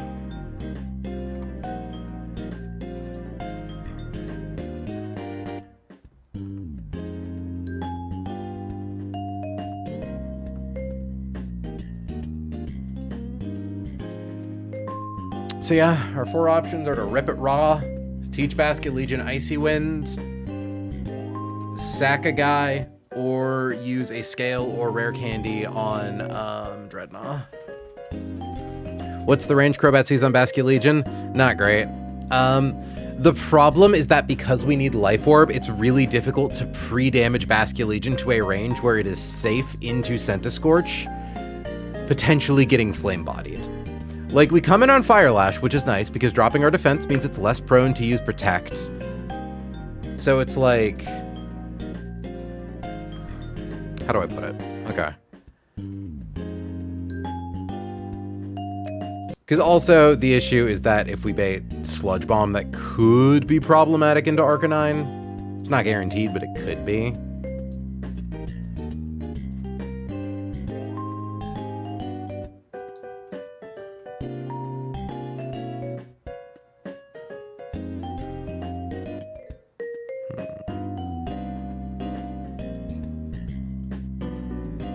Because, yeah, Crobat sees... Basculegion, how did I lose you again? You were just here? Yeah. I'd need to get down to 30% for Hidden Power Grass. Because the thing is, we need to be at least 1 HP after 1 tick of Life Orb damage. Export, import. So we are 299, so that would be, I assume, 29. Correct. So plus 29. We would then have 299 divided by first room, or our swap-in chip, protect 1 chip, protect 2 chip. So 4 turns of Magma Storm we would need to be prepared for. Which is... 37, because swap in, protects turn 1, protects turn 2, and then the turn we would actually KO it. And we would need to worry about being hit by max roll critical hit Fire Lash, which is plus 99. So the lowest we could pre-damage to is 277 to always beat Scorch. And it's like, okay, let's assume we got hit by Fire Lash and we got... Oh, and also, in case we get burned, we have to worry about losing damage to Flame Body. So 299 divided by 16 is 18. Yeah, so we can pre-damage safely to 295. Not great. Because odds are it's not going to do all of that, right? It's way too difficult to pre-damage Bask in any way that's meaningful. And we don't have a way to reduce our defensive stats to increase the odds of baiting Hidden Power Grass on Crobat, right? And we need to get really, really low in order to potentially bait that.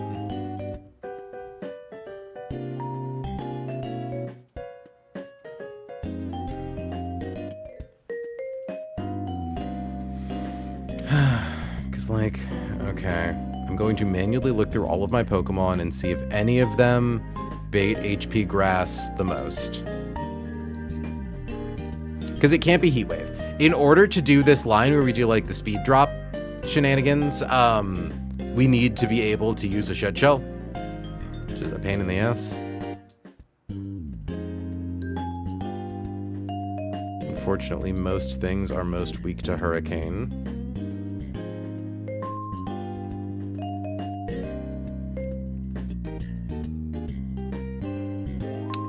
We have most on Sludge Bomb against Electros, but it's not faster than Centiskorch.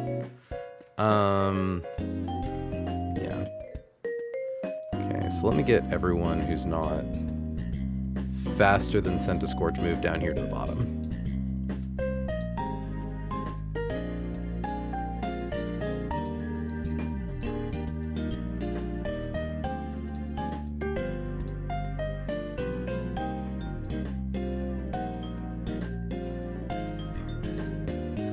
Okay.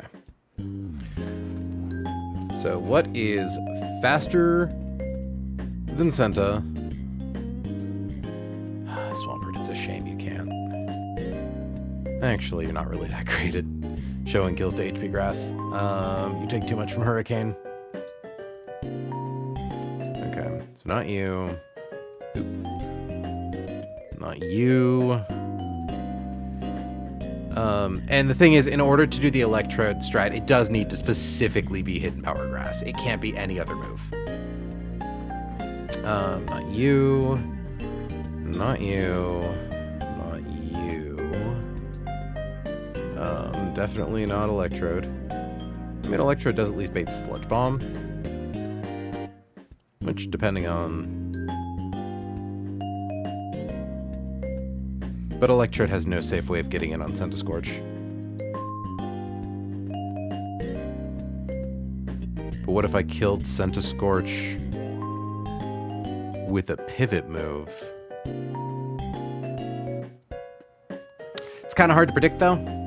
Centiskorch, well, no, not actually. As long as the pivot is into, is on Fire Lash into Sharpedo.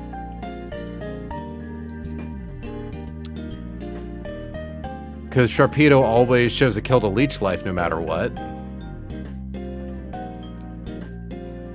Because if we could pivot into Electrode, Crobat comes in, sees kill with Sludge Bomb, we fast Volt Switch into a Steel type like, say, Excadrill, who shows fast 2-hit KO on Toxapex, is even able to get in a Rapid Spin. Well, it would be able to get in a Rapid Spin against Crobat. I have to keep reminding myself that's not how that works. Or hell, even sending it back to Lucario, not a great idea, but a doable idea. How much damage we got on pivoting moves? Or how much damage we got on guys who can safely pivot?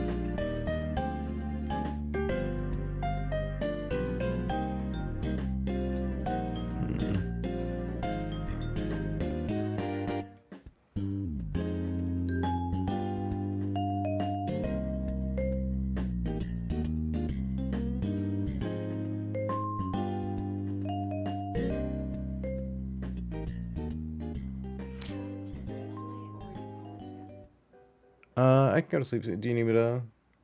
No, I just want to. I'm going downstairs. I want to how cozy I should be getting. Oh. I mean, I'll. Because I'm kind of in it, but also viewership is kind of flagging right now. I'm kind of. You already said the next two streams are going to be Calgary. Mm-hmm. Viewership might be a little. Mm-hmm.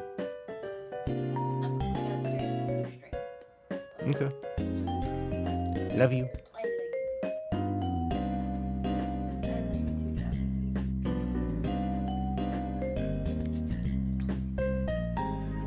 God, if this fucking works. The idea I'm looking at right now. The problem is being sure to bait Fire Lash. Worth noting, if I have a Pokemon in that specifically baits Leech Life, I could swap to Lucario to bait Fire Lash. Because, like, Basculegion, how much damage do you do to this thing?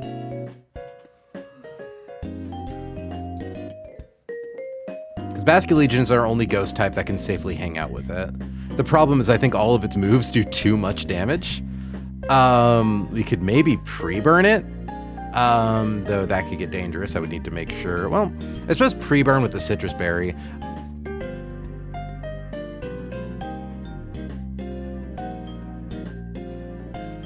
Basculegion's Poltergeist never KOs unboosted? Well, hold on a second. However, we do also need to account for leftovers. Because, the issue, though, is that Basculegion baits either move.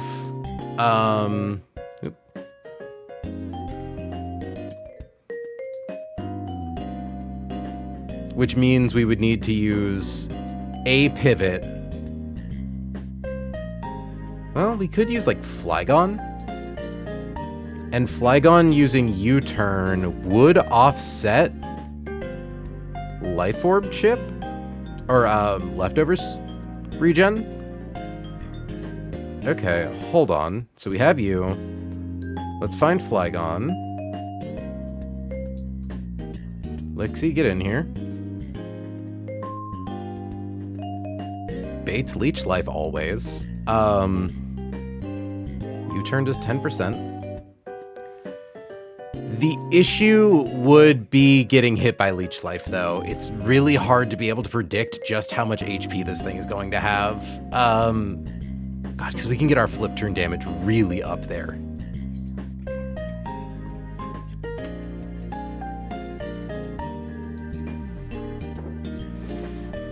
It's like the fact that it has leftovers and Leech Life.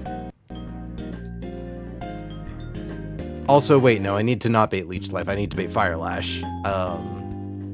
When we U-turn to, well, because, like, we can Leech Life into Lucario and then bait Fire Lash.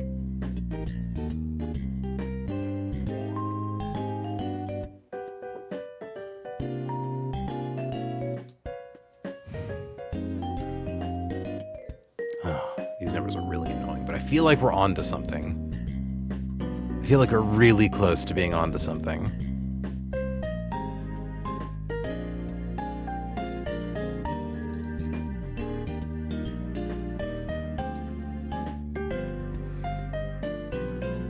I mean, what happens if I set up Perish Song into it?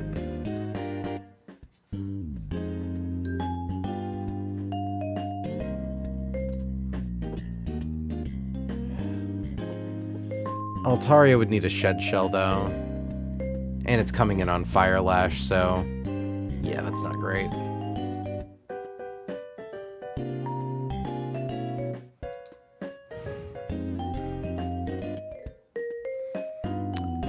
Okay.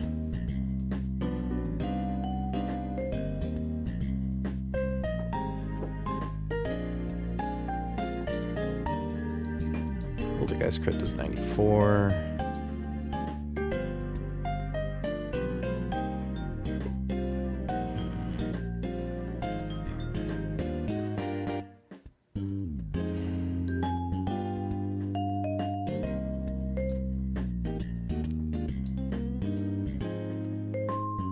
Nidoking baits Fire Lash, which is nice, but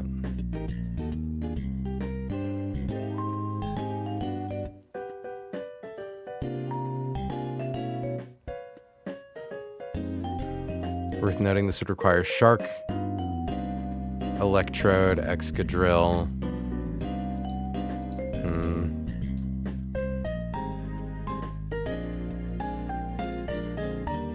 I think this line uses too many guys. Because, like, this is a world where we're trying to, I mean, We could use Lucario to beat Crobat, I think, with Meteor Mash.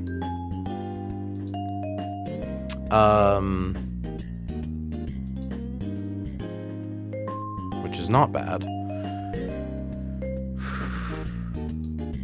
Especially if it's at, like, yeah, 31 attack.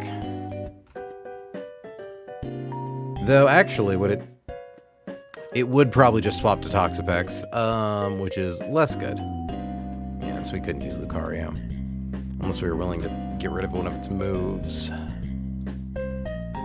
But all of its move slots are really solid.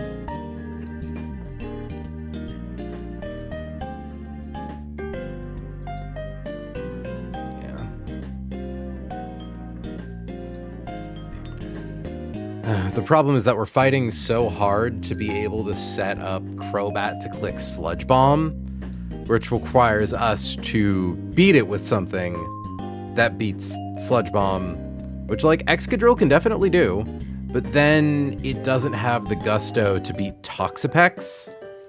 And if it fails to beat Toxapex, then whoops, we lose one of our best guys. It's just too Mon inefficient.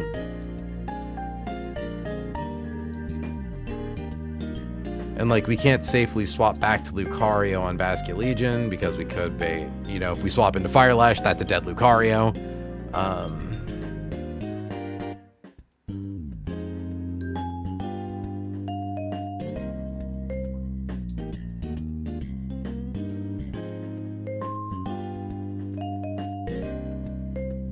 I can't use Flygon as my opener because if it gets its defense dropped, it's way too dangerous. It's like my Sharpedo wasn't modest. If it had just like a little more attack.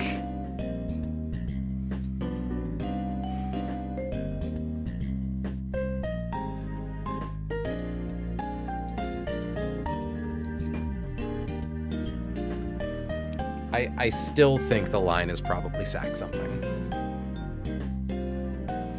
I really do think the smartest line is to just, like, sack Toad.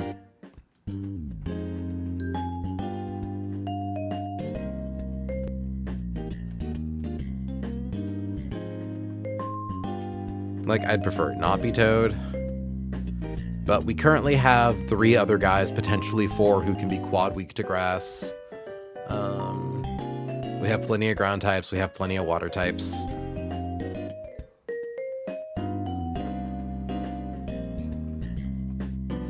I think we're going to assume for right now that the current line is sack Toad and come back to reassess later based on our future lines.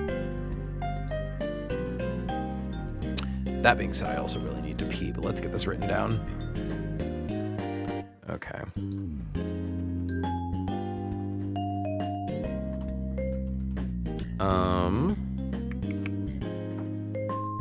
Teach.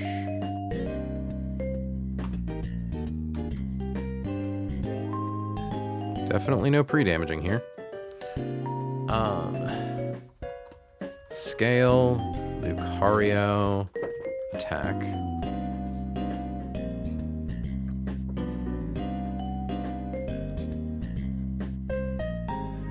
Seismitoad's always able to get off at least 1 mud shot, which is good.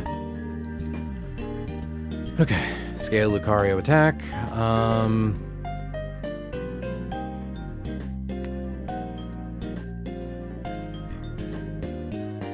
Dreadnought, how much damage do you take from HP Grass? Good.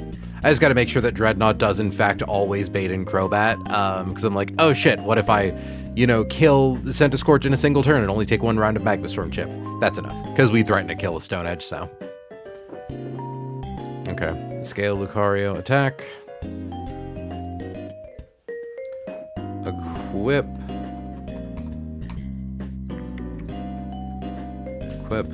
Luca. And Dread with Shed Shell.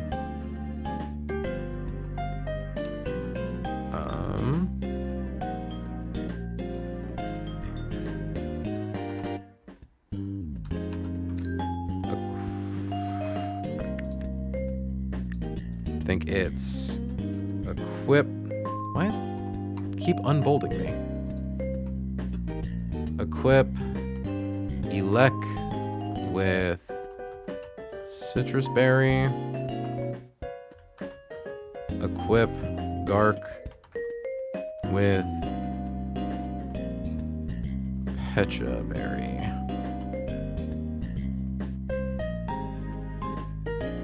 Okay.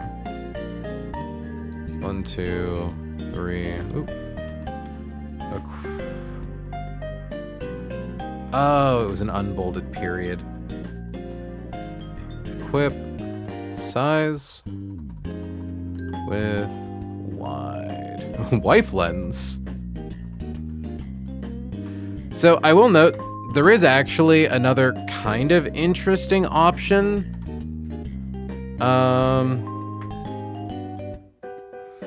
Which is, I believe, giving Togedemaru U-turn.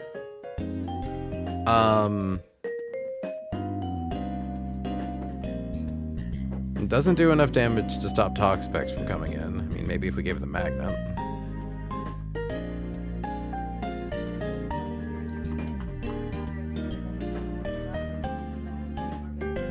I'm so curious if the bit was gonna. Were you gonna put it on the cat? No, I was gonna hand it. Oh. Wife lens. But yeah, no. Like Togedemaru with U-turn is actually pretty good at fighting Crobat. Because it can hold a Pecha Berry, and can swap in on Hurricane pretty alright.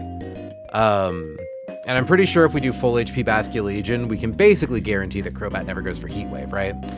And then, like, you know, it can do some damage, and then potentially, like, it can be the thing we swap to if Arcanine starts having a hard time. It would just require another heart scale. But, like, yeah, it's totally capable of KOing Crobat with Zing Zap. It could potentially even get off a Nuzzle. So that way, once Arcanine comes back in, it beats it.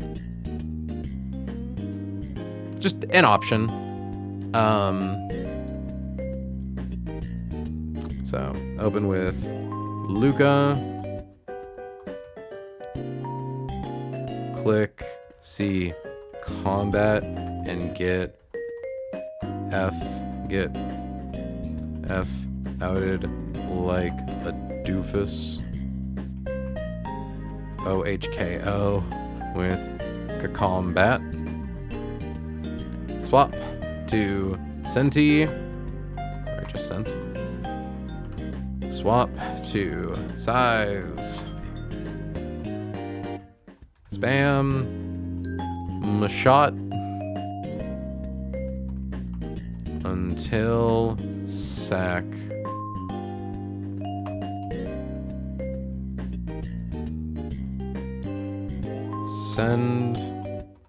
Until sack to Dread. KO with R Tomb. Swap to Krob. Swap to Elec. 2-hit KO with T-Bolt. Swap to... Is it Mare? Sorry, it's Toxa. It's not Marini. It's Toxapex. Toxa.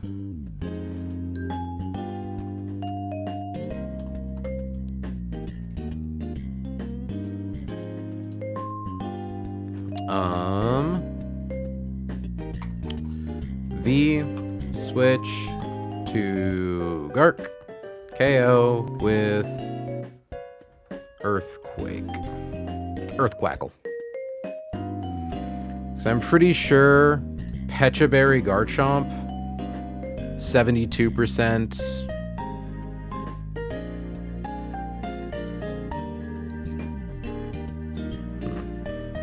Okay. If we do the Volt Switch line, actually, I think we can just do Soft Sand. Because Black Sludge, HP regen. Hold on.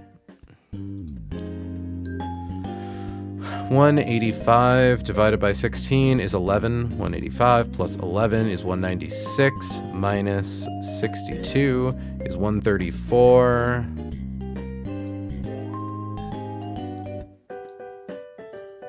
Minus 134. It is exact lethal without a soft sand or magnet. Electro, do you still get the 2-hit KO without magnet? I think you do. Not that it matters. You do. Okay, nice. And it is better to KO Crobat with Thunderbolt and then Volt Switch to Garchomp. I think. Actually, maybe it might not be.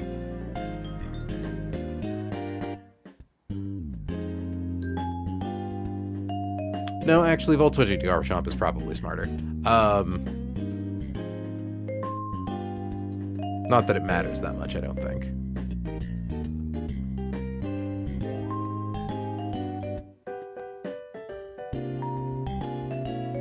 Okay. That being said, that's Grunt 1 down. We do have Grunt 15 also figured out, or Grunt 3 figured out. So, next up is figuring out fucking Grunt number 2.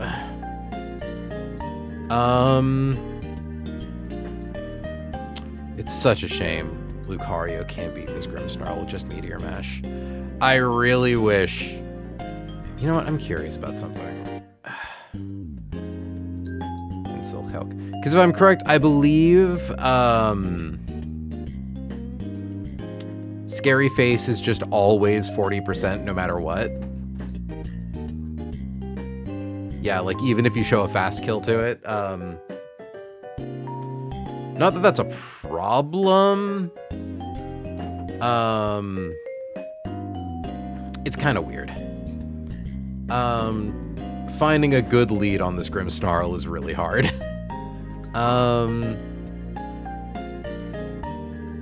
Specifically because, like, you ideally want to U-turn. So part of the reason I was looking at Togedemaru U-turn is because it is solid for this Grimmsnarl.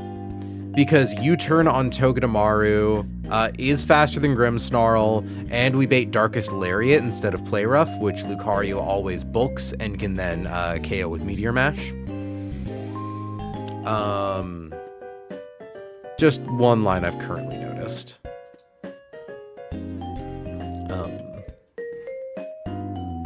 Can't sack Granbull to this thing.